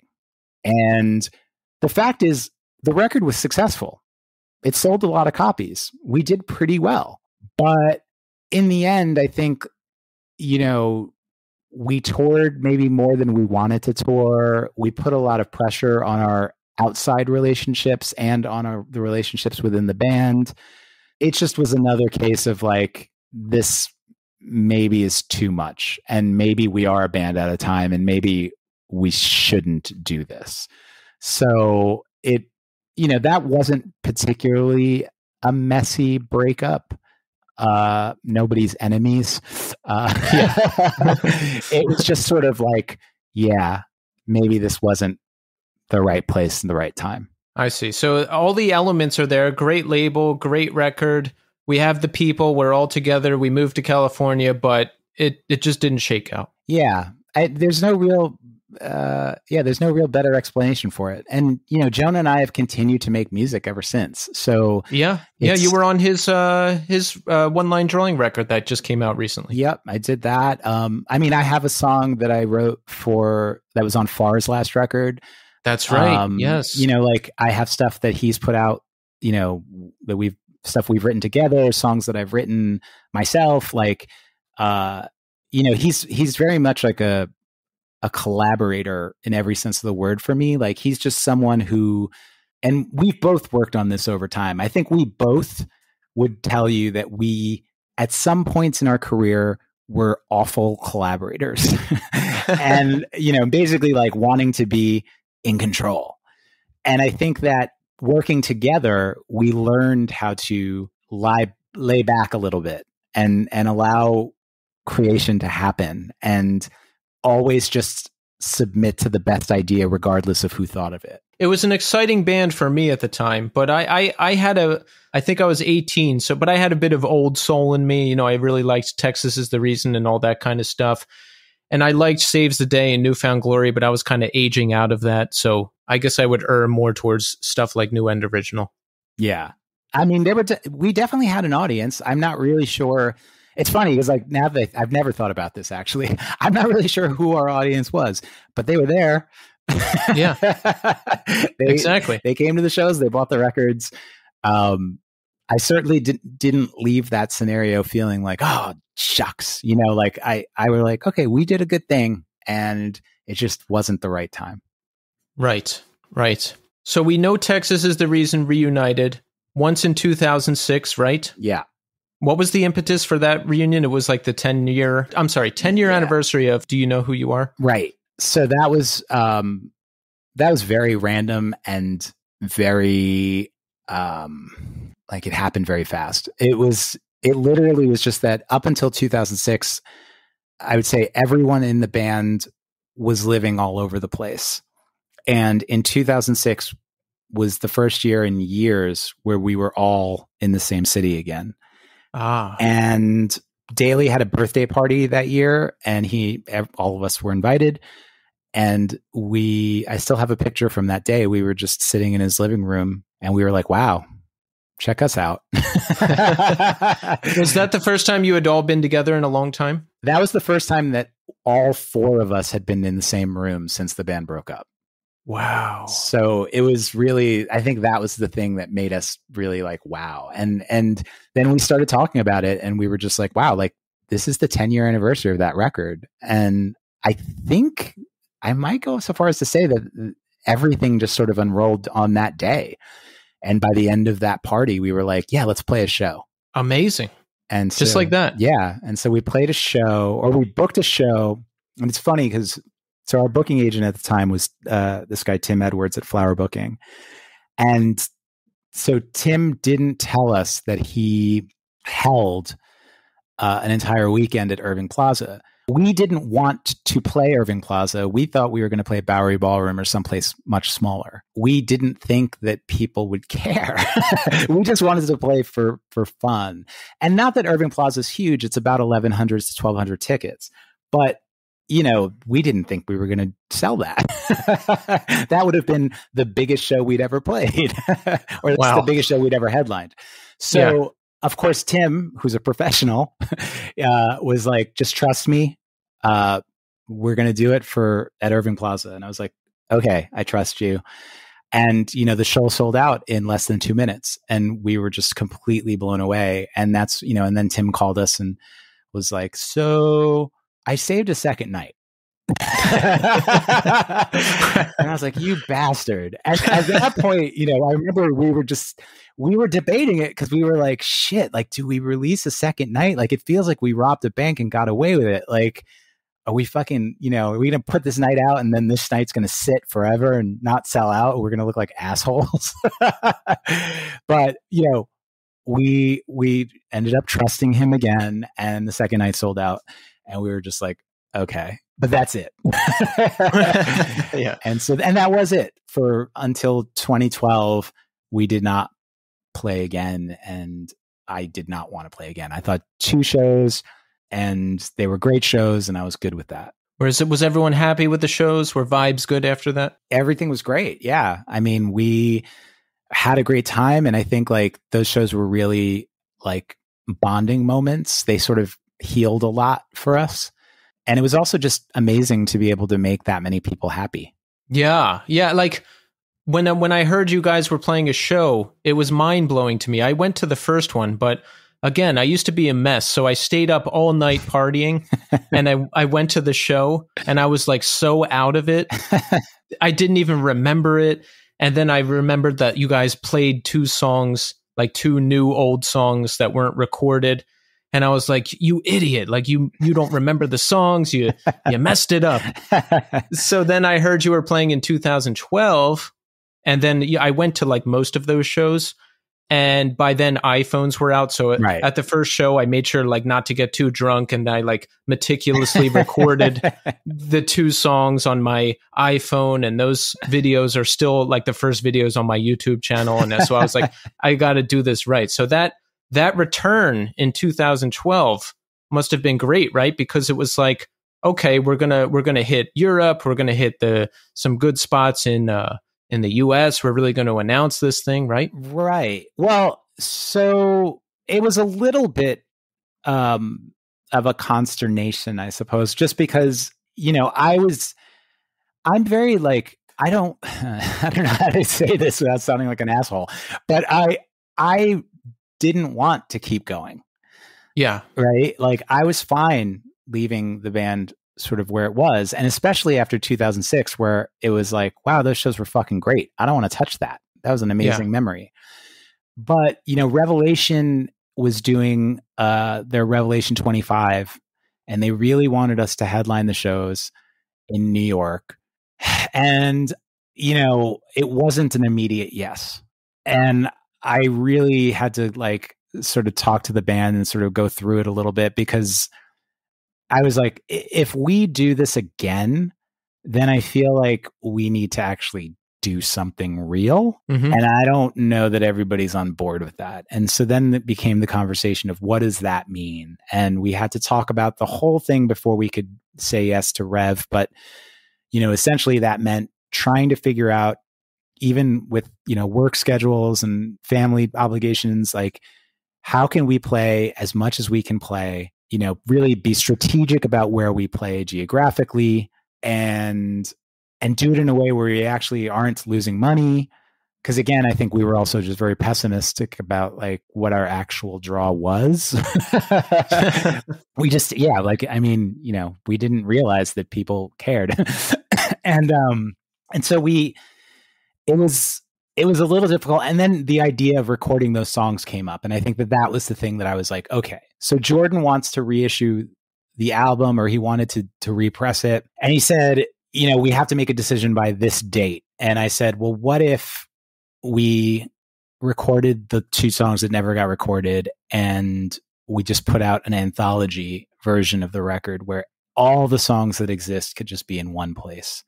Mm-hmm. And of course he was like, yes, absolutely, let's do that. And so when that got greenlit, the idea of recording those songs, it was sort of like, that was the thing that did it for me. I wanted to record those songs. So when that was a done deal, I basically said, okay. And we went about, you know, creating that tour and doing it one last time.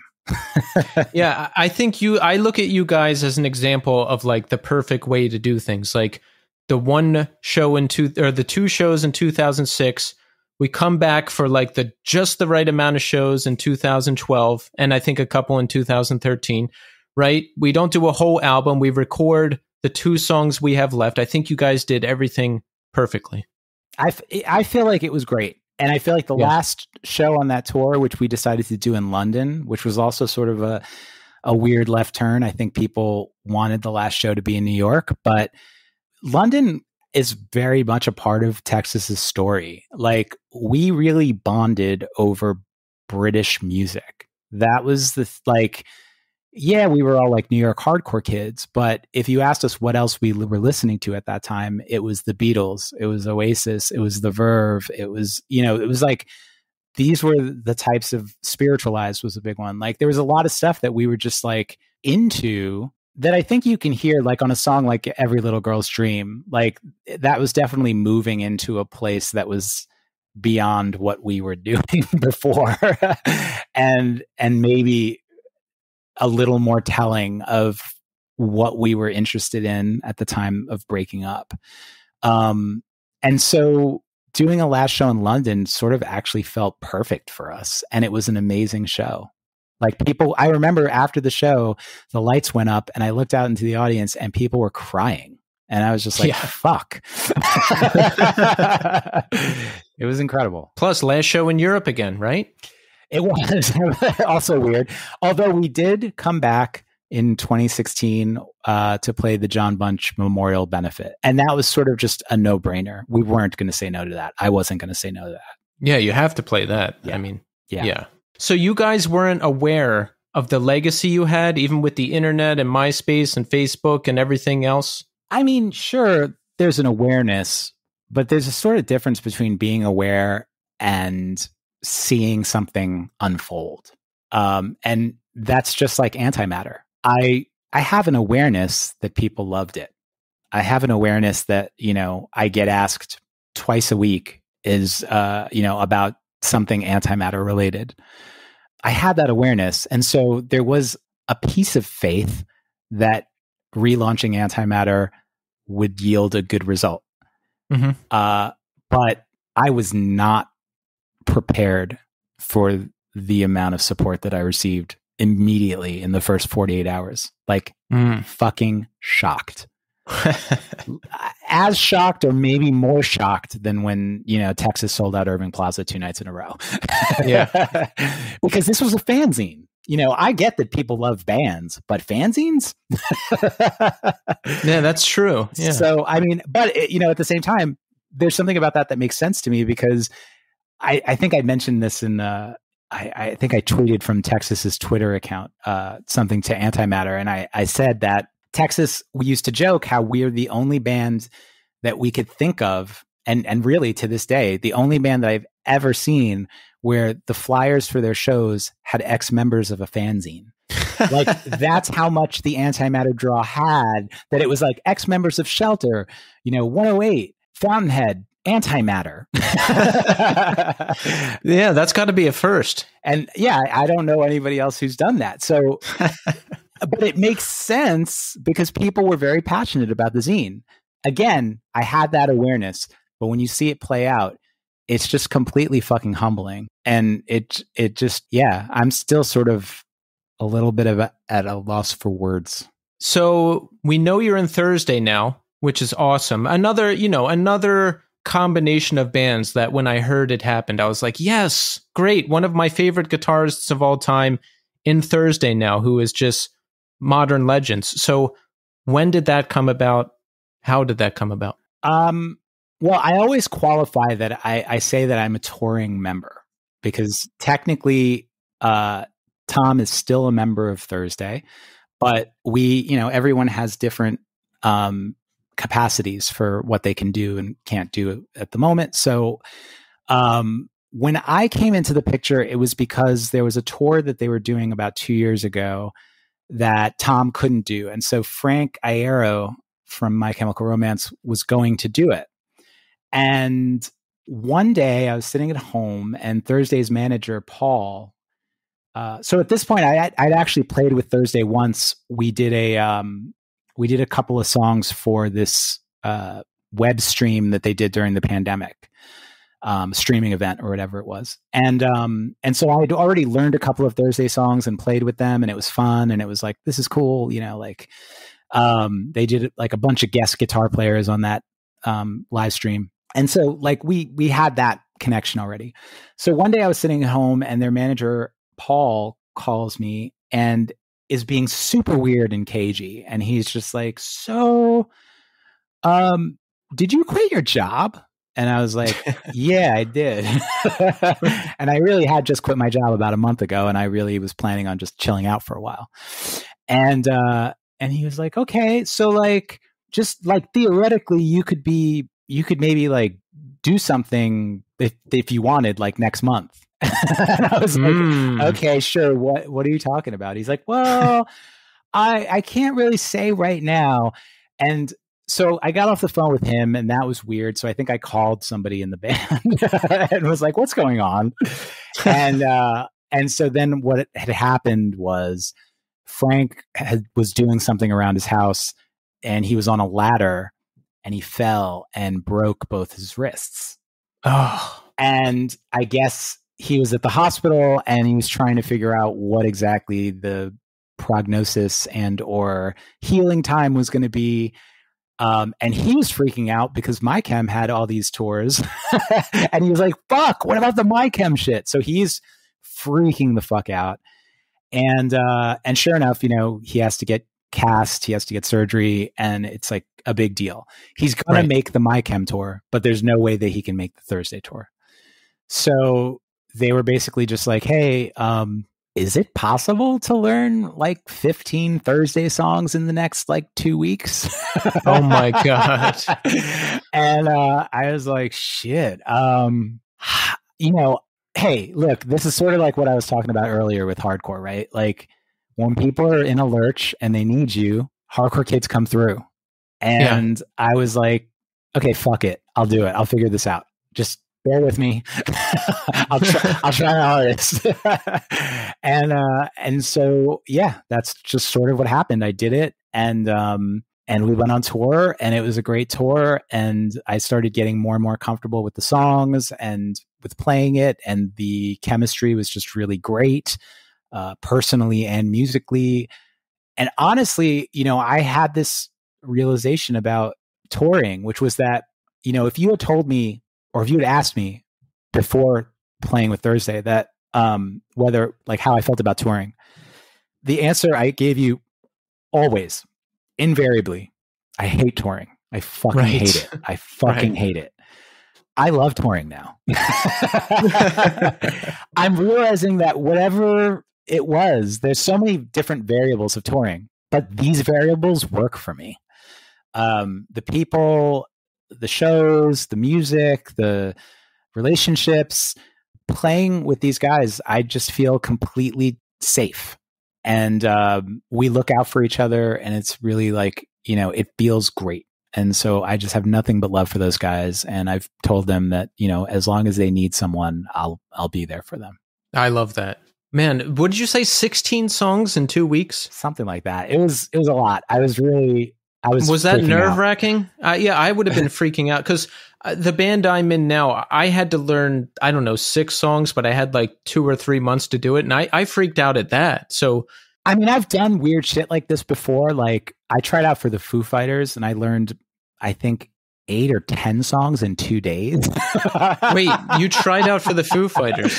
Yeah, this was like in '98 or something. Who was like there? That. Was the band there, or did you play with like? No, you played with the band. I spent an hour with them playing. We played every song I knew. And you're kidding? Yeah, it was super fun. We just it was so a good friend of mine, Gus Brandt. He used to be a Florida promoter, hardcore kid. He works with them, and he called me up when they needed a guitar player, and he was just like, would you have any interest in trying out? And I was like, that's weird. I would do it for the experience. Let's just fucking go. Yeah. Yeah.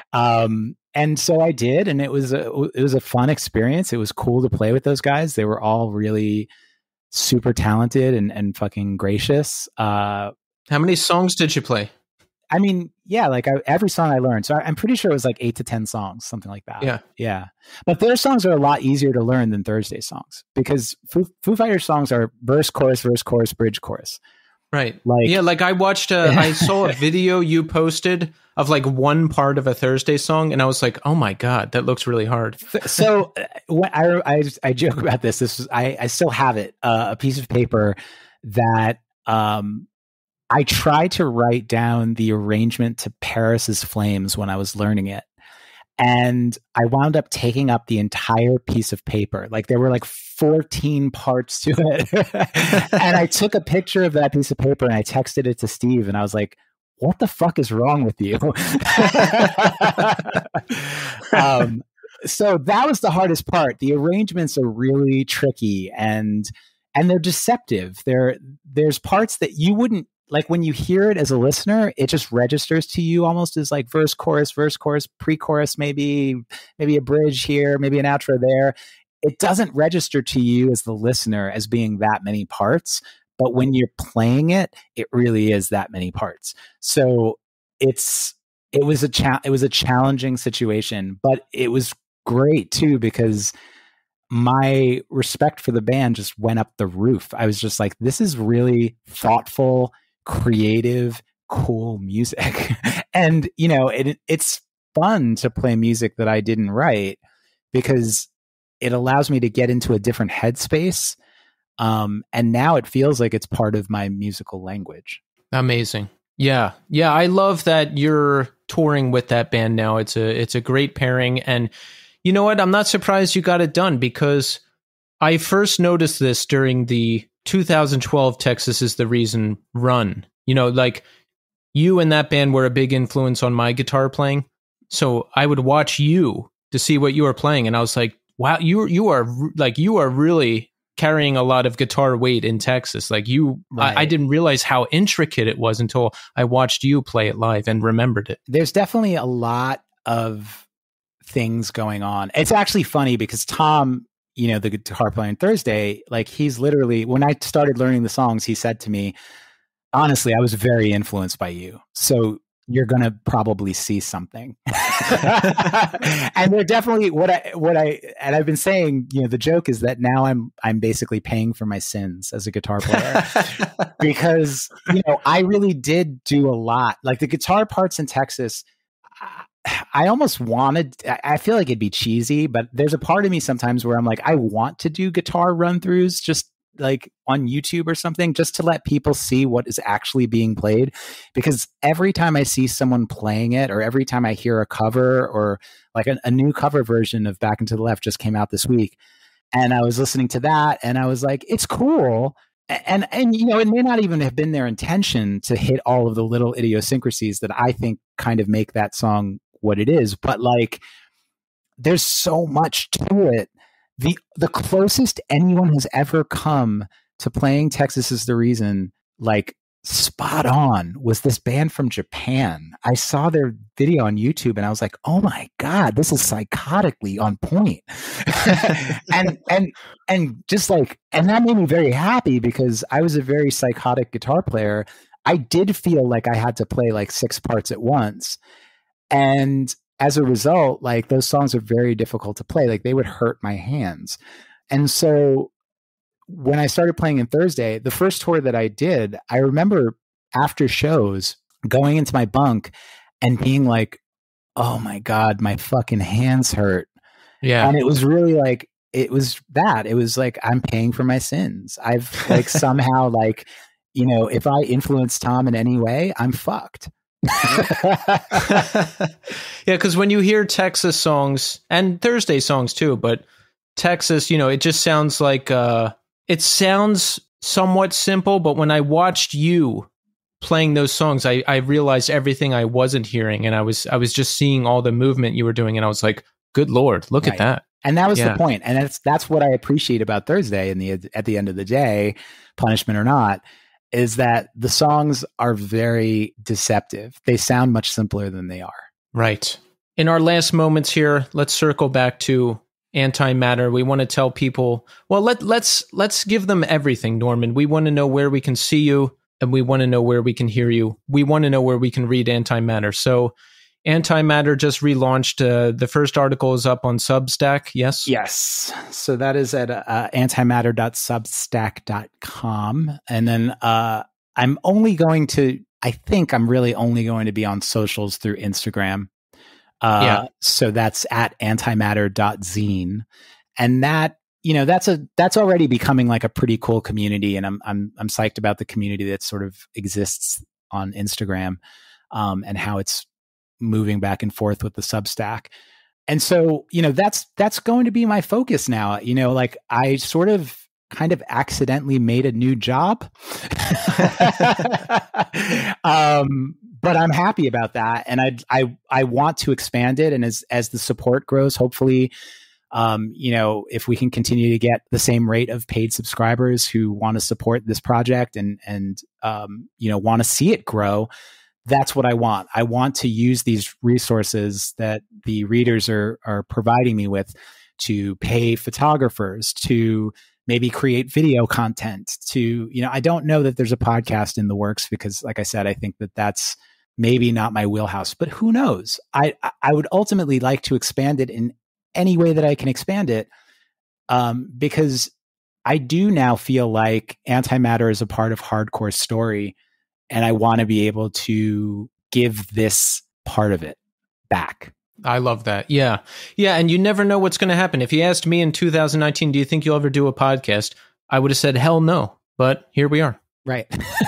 Right. And I mean, one of the cool things too is that, like, you know, I can continue to do Antimatter and it doesn't interfere with going on tour with Thursday. If anything, going on tour with Thursday is basically like, cool. Like, I'm already thinking like we're playing shows with Gel and we're playing shows with Koyo and Vinny Caruana and, you know, all these people that are great and that I'm psyched to play with. And I would love to bring them into Antimatter. So you've got access to everyone.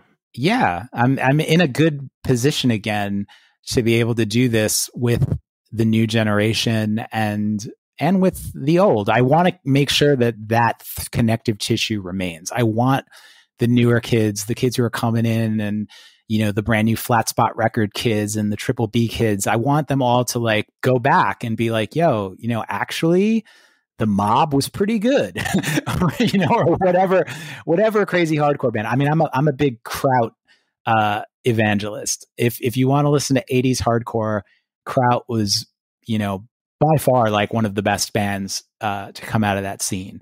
And I would love to see a Kraut resurgence. So if you're new to hardcore, start there and see where you go. But that's all, like I said, a part of the Antimatter ethos is wanting to connect those styles and generations. I love that. Yeah, that's the same thing I'm trying to do. You know, I want to talk to all of the legacy folks and everyone I listened to growing up like yourself, but I'm also very interested in the awesome new stuff is out there. You know, Flat Spot and Triple B, like you're talking about, Scowl, Zulu, all those exciting new bands that are out there. Koyo, a lot of them have been on the show. It's a great time to be involved in this music. So it's a great time for you to be back because it's you know, there's just a lot of exciting things happening. Yeah. And I feel like this, it's crazy, but this was a situation where, you know, from the beginning thoughts of relaunching Antimatter to now, it was a difficult, it was a difficult thought process to kind of like think about going back into this, but there was also a no-brainer aspect to it because in terms of the scene and where we are right now, I do feel like this is the best time for Antimatter to happen again. Yes. Definitely the best time in the last 30 years. Yes. Was there a specific, I've read your first article back and, you know, some of what led to you deciding to do this again, what's happening in the scene and everything else. But when did you get like the first germination of the idea? Was there like a specific moment? There were always times where I'd meet somebody and I would think, oh, I wish I could interview you. Because I meet a lot of interesting people who, you know, have stories to tell. And so I think that was always in the back of my mind. But the idea of there was an idea that I had at one point where I thought like, maybe I'll go back into print in the sense of there were all these like magazines that were coming out again, like not necessarily music magazines, but these really nice, perfect bound, almost book-like magazines that were, you know, either queer or like interior design or tech or, you know, all these other niches were sort of creating a new print culture for a minute. And so there was a part of me was like, okay, what if I did a hardcore zine that was like this put together? Like, yes. But the idea of writing an entire magazine again is by myself is very daunting. And so I think that where I'm at with the publishing schedule that I've created for Antimatter, it feels very doable. I feel confident that I can keep this up and keep this pace up. And so this seems more like the first time where I felt like this is possible. I love it. And I'm excited to see more, you know, because I like your interview style. Antimatter is just classic. Oh, and we failed to mention the Antimatter comp. Yeah, I mean, come on. Any comp that opens with Shovel by Quicksand. Gee, how did you put that together? Did you just ask the bands, can you donate a track? Like, did people record stuff for the comp? Like, how did this work? Both. It was, well, I mean, I should say the comp wasn't my idea. It was pitched to me by Fred Feldman, who is maybe better known in the scene for having done Triple Crown Records. But at the time he was doing Another Planet, and Another Planet was a subsidiary of Profile. And Another Planet was basically doing a lot of hardcore stuff. So they were reissuing Cro-Mags and Leeway and Murphy's Law, and they did this like Sunday matinee hardcore comp. So he was spearheading all this stuff. And I loved that because, you know, those records are classic. And so he was like, I really want to do something that's the current generation of hardcore. And I just feel like Antimatter is it. Like what you're doing is what hardcore feels like now. So would you be willing to put together a comp and let me put it out? And yeah, I was pretty much like immediately like, I would love to fucking do that. I absolutely want to do that. And so I put together my wish list of bands. I got mostly everybody that was on my wish list. There were a couple of that got away, like Sick of It All. I really wanted them to be on it. But yeah, I honestly was kind of amazed because also there were bands at the time like Civ and Quicksand that were on major labels. And I sort of thought like, oof, I'm not going to be able to get that. but I got it. Right. And so I was like, okay, fuck. Okay, this is happening. This is real. And Shovel was a song that I specifically, went for. It already existed. I knew it existed. I loved it. I was like, this is your best song. I don't know why this isn't on a record. And they were like, are you kidding? This is not our best song. And I was like, it's your best song. The breakdown in that song is like legendary. I love it. And, it's funny because many years later when they got back together, Alan Cage, who was one of the main people who was like, that is not our best song, was like, okay, I see your point. But, like the comp, the main thing that I really wanted to do with it was I wanted to, maybe without actually saying it, I wanted to present a modern hardcore comp where no two bands really sounded the same. And part of that, again, is going back to this antimatter ethos, to the foundation of everything that I do. The idea that hardcore is more than music. Every single band on that comp had played together or were friends with each other or came from this same community or grew up together or whatever it is around the country. And they all came from this same place and recognized each other in that way. There was fucking zero gatekeeping. Mouthpiece was not like, well, we can't be on a comp with Chamberlain. They were friends. It was that is what I'm looking for. And I think that that's one of the reasons why Antimatter is relevant again, because I do feel like we're getting back into that zone of mixed bills where bands just are starting to fucking go wild and sound like whatever the fuck they want to sound like. Yep. And, I think that a lot of the new bands are getting into that place where they're starting to branch out and no two bands are sounding the same anymore. And that's what I want. This bill that I was talking about that we're doing in the fall with Thursday, with Gel and Koyo and Vinny, it's like none of those bands sound alike. None of them. But we come from this community. I always say that on this show. I say I want those mixed bills back, and it seems like that's becoming more of a thing. There's some flyer you always see. It's like Texas is the reason, Snapcase, Bloodlet, like all these crazy bands. I want to see more of that.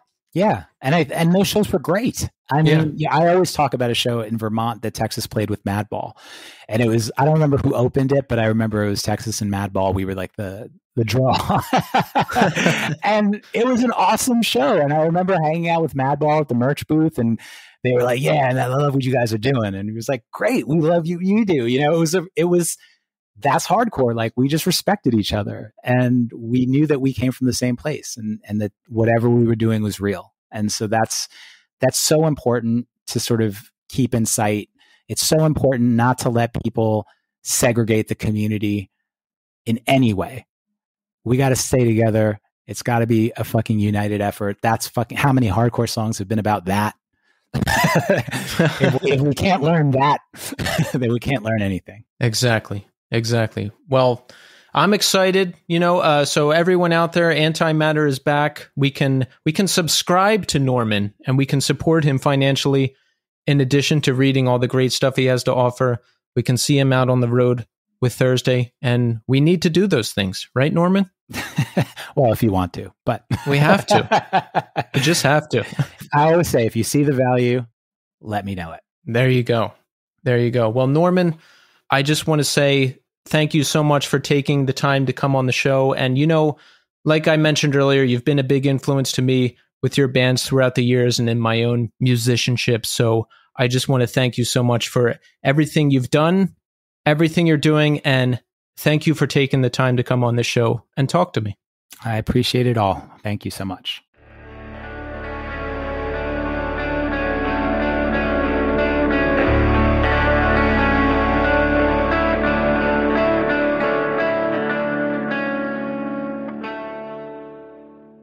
And there you have it. Norman Branin. Wow. Easily one of my favorite conversations I've done on this show. Probably the most important album in my life is Do You Know Who You Are by Texas Is the Reason. I can't explain why or how, or I just heard it randomly, like online or whatever. And it just grabbed me at the right time. 18 years old. I have my first girlfriend. I'm figuring things out. I'm experimenting with partying and coming of age and all this stuff. And that album was the soundtrack for all of that. And Hey, Keith. yes. So, in relation to the New Scene podcast and maybe your musical life in general, would it be safe to say that Norman Brannon is the reason? Or at least a big part of it? Yes. Nice. Yes. Because, like that's an album. Do you have an album, Martin, where people are like, hey, I put on this album and thought of you? I have that association with that album where like people just think of me when they think of Do You Know Who You Are by Texas Is the Reason. It has happened. That's an honor. Yeah. That's a really, I think when something hits you in a certain way and then other people hear it and it reminds them of you.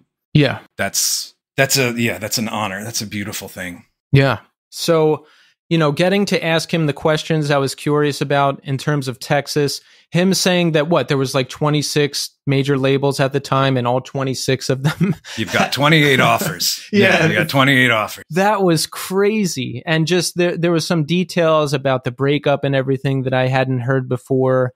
And New End Original, that was really exciting when that came around because Texas Is the Reason was gone at that time. And, a new band with half of Texas Is the Reason and the frontman from Far, Jonah, very exciting. That's a classic album. I mean, I could go on and on. The guy has just done so much. And I'm really excited, Martin, that Antimatter is back too. I kind of feel a kinship with Norman in his interview style. It's more personal.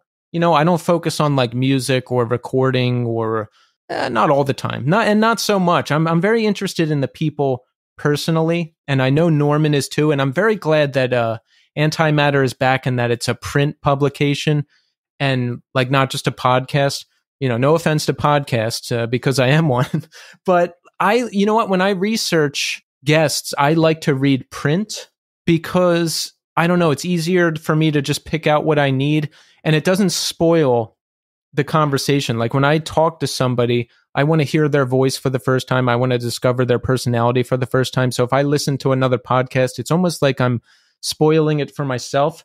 And Norman does such a great job interviewing people that, there's a great print source for me to look at if we happen to be talking to the same people. But, Norman's done it all. He's still doing a lot of great things, and there's not enough nice things that I can say. No, and you talk about like that personal edge of it. I think that's, for me at least, it invites further it adds something to the music or to the thing you're reading when you know a little something about the person who's doing it, on the person who's being interviewed and the person who's doing the interviewing. And one of the things I loved about that conversation was I don't even think, it can be kind of I don't know, not intimidating. I don't know what the word is, but like not excluding, but like, say you're not a huge Shelter fan, say you're not a huge Texas Is the Reason fan. You can listen to that interview and kind of know what's going on, and it informs the listening and sometimes inspires listening you wouldn't normally do. I think it's kind of a nice invitation to like dig deeper into the music in a lot of ways. And it's just also just outside of that, even without the musical thing, it's just like, oh, this is an interesting person. I want to know what their creative output is like. So I loved that. It was wonderful listening to him. Yeah, he is super interesting. Like he's done so much. You could easily just do 2 hours on his early days in New York City and 108 and Resurrection and Shelter and CBGBs and all that stuff. And look, I've heard a lot of interviews with Norman out there, 4 hours, 5 hours. He can go that long easily. So thank you so much, Norman, for coming on the show. Now, Martin. Yes. It is time for us to talk about our favorite subject. Me? Ourselves. Yes. Ourselves. How are we doing? How are we doing? Now, Martin, everyone knows how I'm doing. They listen to me every week. They know what's going on. Let me ask you first, Martin. How are you doing? What's going down? I'm doing swell, Keith. Everything is perfect. Everything is perfect? Yes. No, I'm good, man. Like I said, I'm listening to music and painting a lot, and that's my life. That's my livelihood. And it doesn't feel like a job, and it just kind of feels like, something like you're experiencing with this podcast, where it's like, oh my goodness, like this is what I'd get to do. And it's almost like I don't have to carve out time for it. It's just the time is there. And is what I do, you know? So life is good, you know? How long have you been a full-time artist now? I fell into it probably about February of 2021, full-time, as far as it being like the only thing that I do for income. But again, it doesn't feel like that because before that, it was kind of a surprise, and I kind of just fell into part-time stuff where I was just kind of showing people paintings I was doing and sharing them on social media and stuff. And then people started buying them. And then and that started probably in about 2014. I'd always been into art like my whole life, whether it was music or drawing or coloring or, you know, all these types of things. But yeah, 2021, you know, it's always darkest before dawn. Like my employment stuff was just really dark. Everything was really dark. And I had a little bit of a cushion that meant I didn't have to dive immediately back into finding gainful employment.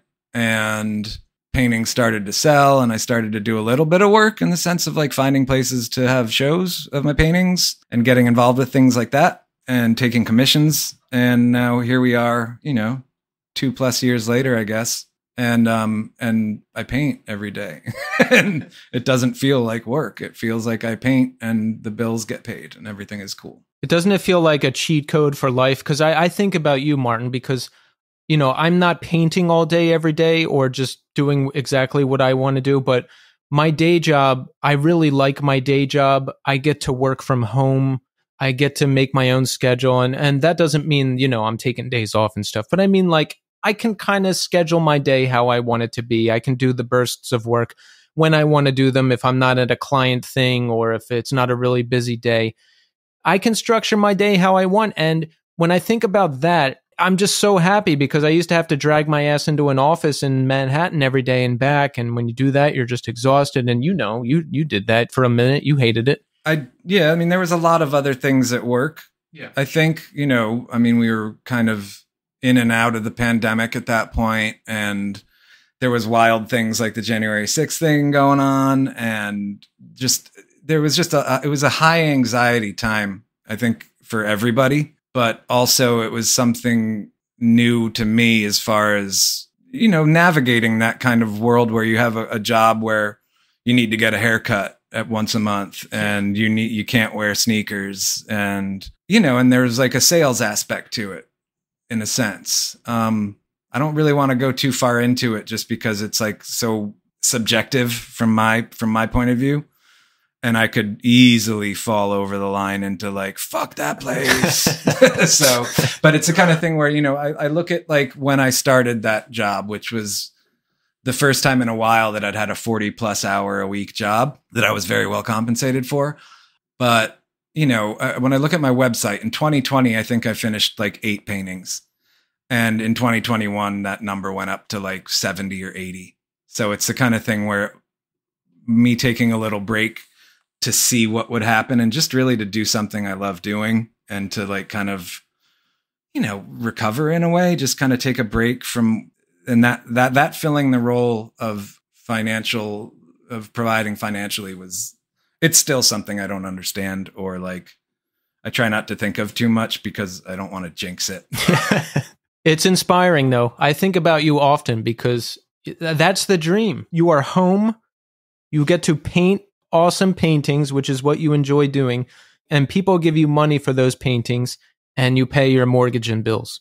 Yeah, that's the tall and skinny of it. But there's like a huge intangible part of that too, where it's like, I don't know, like, it sounds too over the top to say something like, I bring people joy. But like, do you know what I mean? But there's a sense of connection when I make something and somebody tells me a story about how it hit them, and that they want to have it in their home and that they want to see it every day. And that's, I don't know, man, that's beyond my realm of like, that's a connection on a different level for me. That's something that somebody needed to hear or see or wanted to see, or it was going to make them better. Yeah. In one way or another, or help a healing process or bring a smile, whatever it might be, some sort of positive force. When I just do what I'm doing because I think it looks cool. And then somebody's like, that really touched me, and I want it. Like that there's something, yeah, for me, that's if it happened for free, it would be a big deal. The fact that I can eat off of it is wild. I love that. It's the best feeling, because that's happened to me sometimes. You know, the podcast, like people will say, people have written and said, oh, this episode helped me, or this discussion helped me. And it's the best feeling. And I feel like with painting, like people really like music. You can write a song and touch somebody, right? Like I can have a deep discussion with somebody and someone can really relate to that. But like painting, I feel like is like a really special thing where, you know, to do it and then have someone connect with it, right? Yeah. But that book about that Once Upon a Time in Shaolin record kind of talked about this a lot, in the sense that since the advent of like streaming services and music essentially being for free and people expecting it to be free. Yeah. I don't know, like, I hate to sound like an old, you know, back in my day kind of guy, but it's like, yeah, we'd watch a skate video and at the end, you know, wait till the credits and see like, oh, music provided by SST Records, or like music provided by Lookout Records, or like Matt Hensley's part, Operation Ivy sound system, whatever it might be. And then we'd have to write a letter to that label and find out what records they had and then send them back like a check or money order and then get the record and hope it was good. So that by the time like you got to put on like, say, Energy by Op Ivy, you'd already put in a lot of work and you already fucking like you already kind of appreciated it. And there was artwork involved and there was lyrics written and there was like all this connection on so many different levels.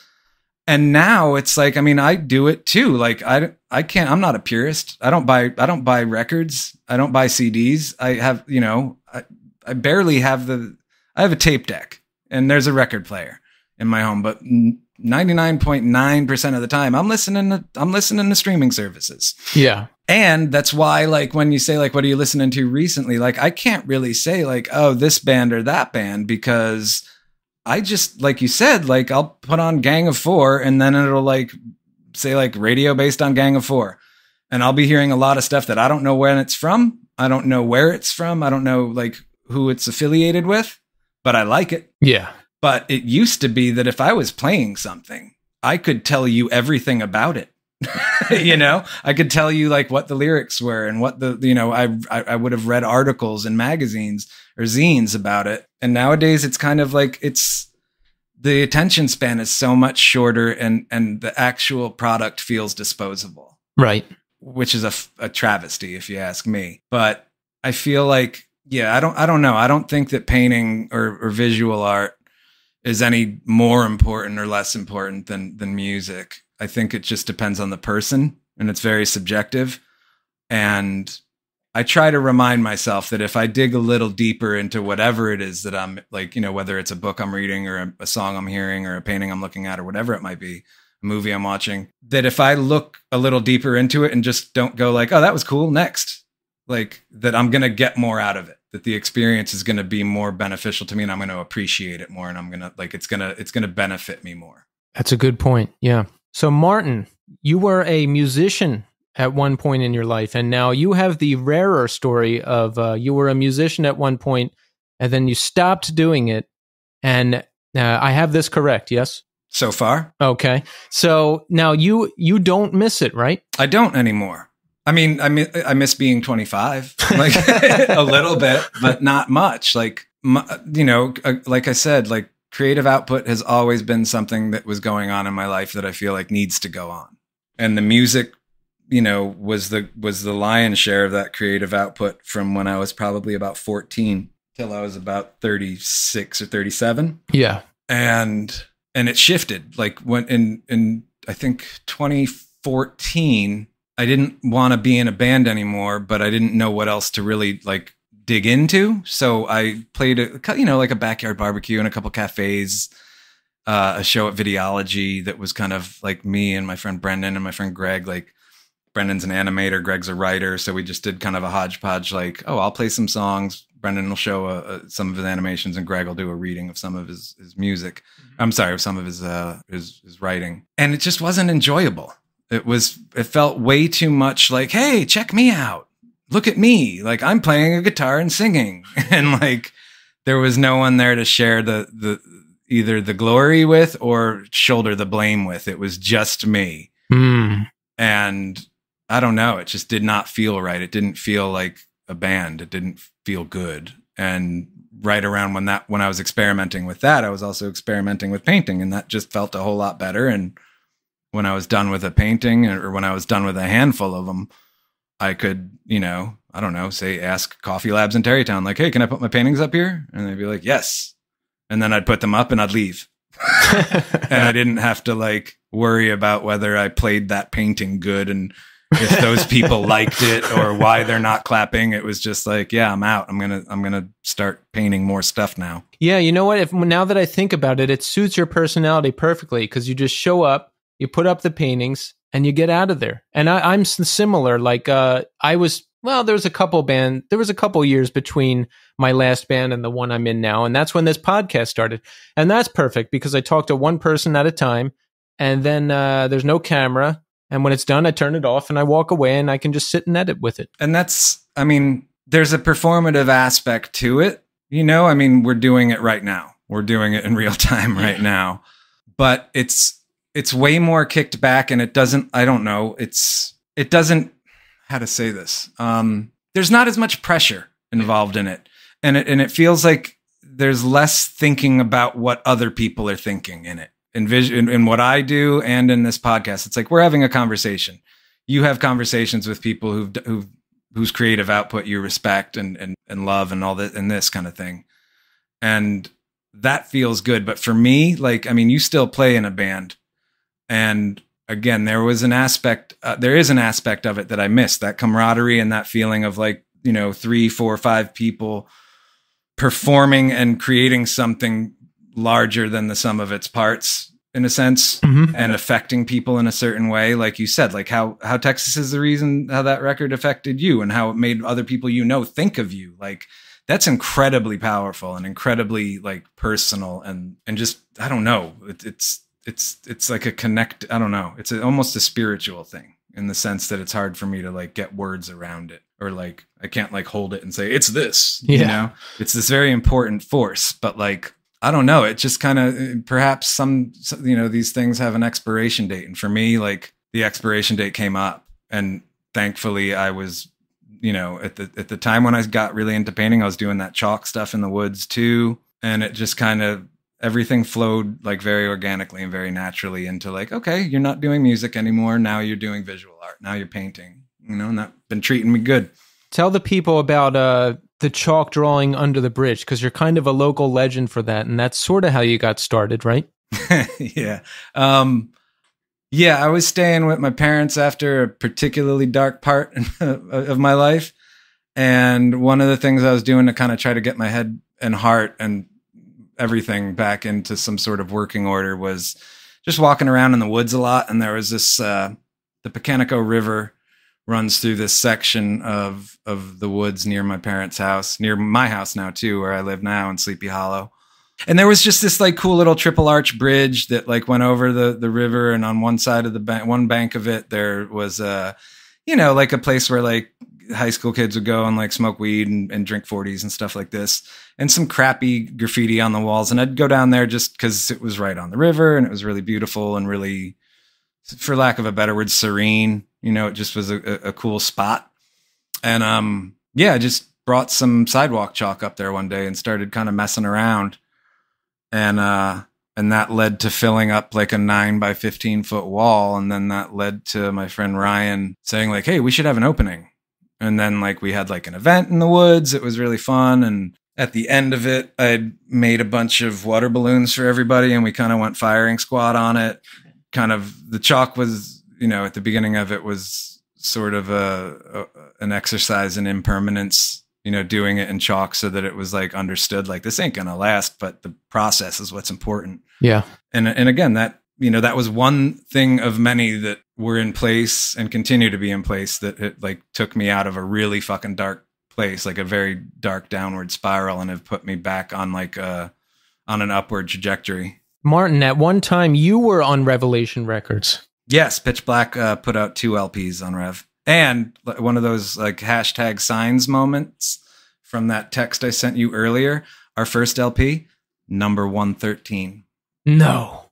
Yes. No. Believe it. Wow. Yes. So around what year was that? You were living, you moved to Oakland from New York City, yes? From Gainesville, Florida, actually. Wait, you were living in Florida? I lived in Gainesville from June of 96 till September of 96. You're kidding me. Yeah. It took 3 months to like break my spirit and run home. But that was, or not run home, but run, across as far away from Florida as I could get while still being on the same continent, really. What made you pick Oakland? That was the only other place I'd spent any time where I had friends in place that that could, put me up on their couch until I was up on my own feet, this kind of thing. And I was encouraged. It's the kind of thing where I was 19, so I had a couple of friends, I think, who had moved out to California, and I had been out there a couple of times when I was 17 and when I was 18. And I made some friends. So when I kind of said I need to get out of here to them, they were like, dude, fucking come. Like, come out here. We got you covered. We'll put you up. I'll get you a job, et cetera, et cetera. It seemed really cushy. Wow. And like people were going to love up on me. So I went where the love was, really. I like that. Yeah. So when you get out there, how do you get the band started? Like, how do you get the attention of Revelation Records? How does that all come together? Now that I think about it, I don't remember how Pitch Black got started per se. I know that me and Kevin Cross, who was the guitar player, and Jamie Morrison, the drummer, I know that we were friends. I forget, I don't think we hung out at the same bar. I know that skateboarding was involved somehow. And I forget. I totally forget how it started, but I know that it started morphing in 99 into something real. And it was kind of like, skateboarding and horror movies had a lot to do with it. And I think that had a lot to do with a lot of the music that was coming out then. That was kind of when horror punk was turning into a thing. And AFI was starting to kind of get gothy and dark. And there was a lot of that. There was just that vibe. Yeah, it was Alkaline Trio was kind of like that. But there was this thing happening in punk and pop punk. It was some of it's cringe when you look at it now. It's like, oh, I love you so much, I'm gonna kill you, and they're gonna find you in a trunk. Yes. And there was a lot of that going on. But yeah. Well, yes, but then on another hand, it's kind of there's a rich history of it. You know, I mean, dating back to the Misfits, dating back to Alice Cooper, dating back to this, even the Standells playing on the Munsters, shit like that. You know what I mean? Rock and roll's always had a dark thing, and punk is just kind of, a form of one of the evolutionary forms of it. And at the time, we were digging TSOL and Drunk Engines and Agent Orange. And as much as some of those bands were wearing black eyeliner and weird, scary masks, Agent Orange were kind of just skaters who were bummed out and frustrated with being teenagers and wrote dark punk songs. And we kind of followed that lead because that's where we were at. And, it was just it was very natural. It wasn't let's start a horror punk band. Right. No, a lot of people were, that was the thing. Horror movies were big. I remember we were watching Evil Dead all the time. And I remember bands sampling horror movies all the time. It's like a coming of age thing for a lot of young people. One of the first Pitch Black buttons we made was kind of a super high contrast image of Bruce Campbell's hand choking himself, in that scene in I think it's Evil Dead 2. Yeah. But yeah, we were super stoked on that stuff and super inspired by it. And that's, that's where it started off. And then I think we were around for about 5 years. I think 99 or almost 6. Mm-hmm. By the end, we were kind of things were broadening. You know what I mean? As I think they should in any creative endeavor, they were evolving. They were going somewhere different. They weren't as fast and in your face and necessarily it was less Evil Dead and more Jacob's Ladder. Mm-hmm. Do you know what I mean? It was getting more into that realm rather than shock and gore. It was more kind of mind terror, you know? Yeah. More cerebral. Yeah. I like to think in any case, we were getting a little bit more comfortable letting other influences into the music other than loud, hard, fast rules, you know? So 5 years, 2 LPs on Revelation Records, right? Mm-hmm. And a 7-inch on Cheetahs Records and a split EP on Lookout with the Enemies. So what happened? What happened? Lookout, we had a lot of friends that were working at Lookout. From over the years, Kevin Cross had played guitar in Big Rig with Jesse Michaels from Operation Ivy and Doug Sangalang from Screw 32. And so he knew people there and had like a relationship with people there. And we had friends that worked there. And I think the Enemies, we were just good. We were friends with. Jason from that band has gone on to just be amazing. I don't know. He's played in Hawkwind. He's played with the UK Subs. He's got a couple of bands of his own going.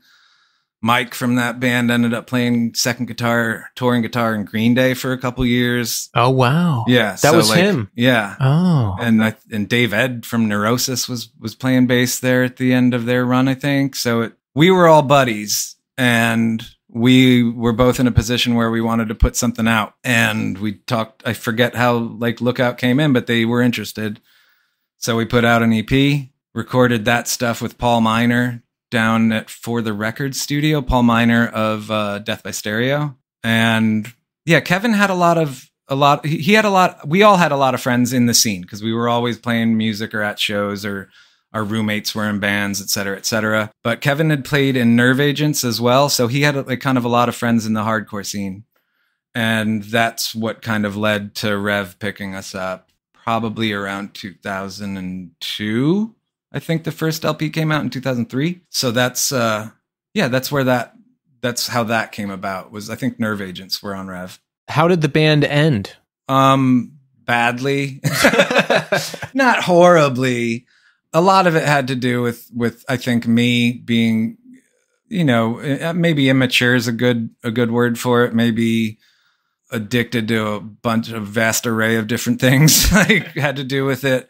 But yeah, we were on a tour that was very, very badly funded and very, very badly promoted and just very bad. Like, you know, playing to the bartender and like the fucking porter like in Des Moines, Iowa on like a Tuesday night. There was like, it was a tour full of those kind of shows. Yeah. Those will destroy the spirit of any band. Yeah. And a couple of the guys were in a position where being on this tour was fucking up their home life in a sense, like fucking up their finances, making it impossible for them to like run businesses or do work they were doing. So there was that kind of stress. And meanwhile, I was kind of in a self-absorbed place where I was like, you guys are fucking up my dream. Like this is being in a touring band is my fucking dream. And you guys just want to go home. I don't care if we're paying to one person. And it was like, looking back, it's like, oh yeah, that's what a 25-year-old junkie does.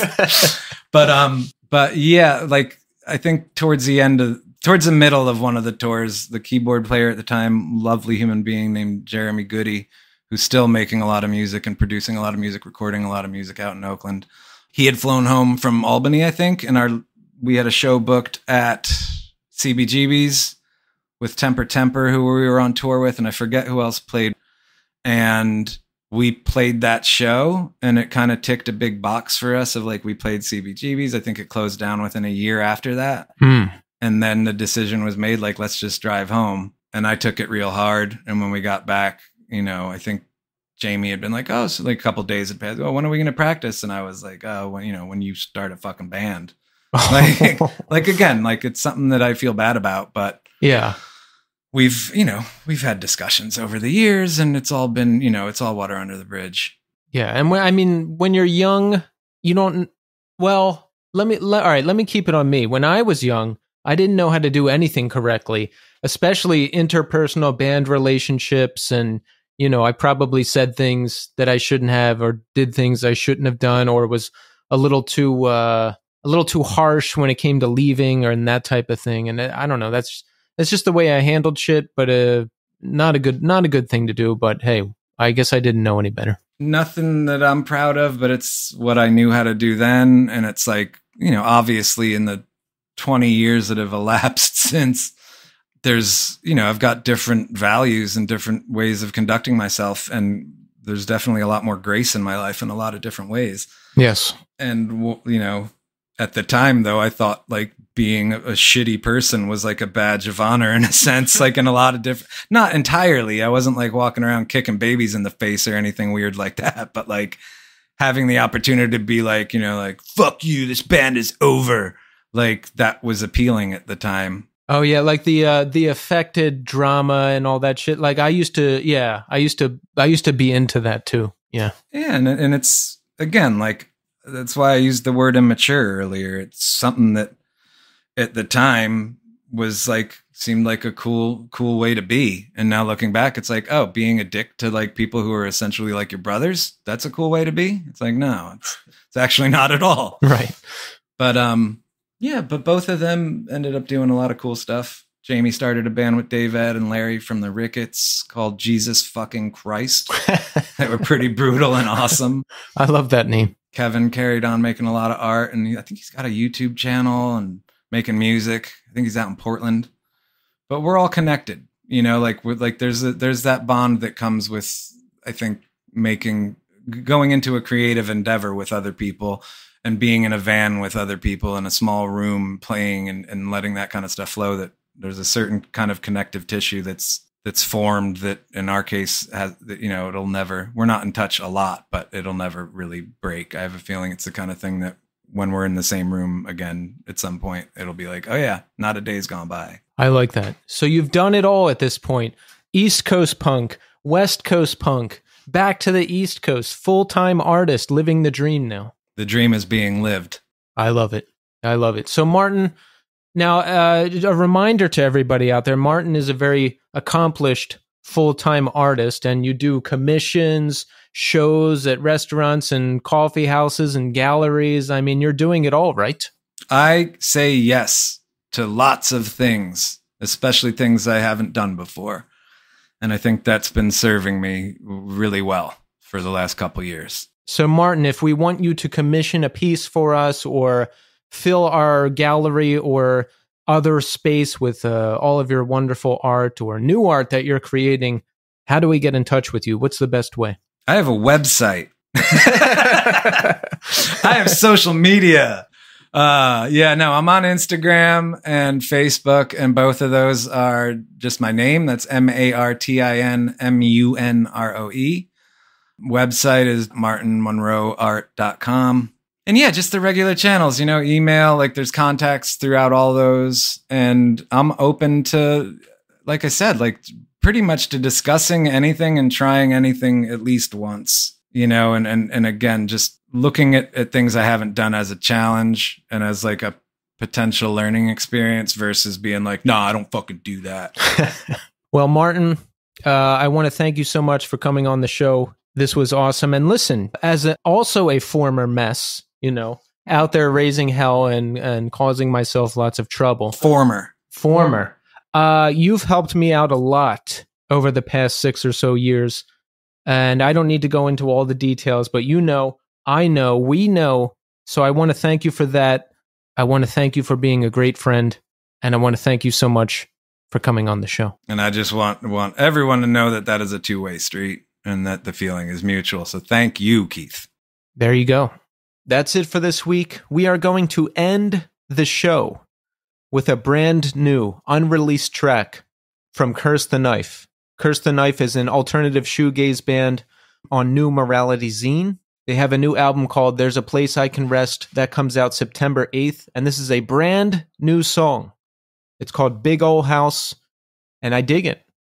Check it out. I'm also going to add it to the New Scene 2023 Spotify playlist. This single comes out everywhere Wednesday, so check it out on your streaming service of choice once it comes out. I'm back next week with a new episode and a new guest. So thanks everybody for listening, and until next time.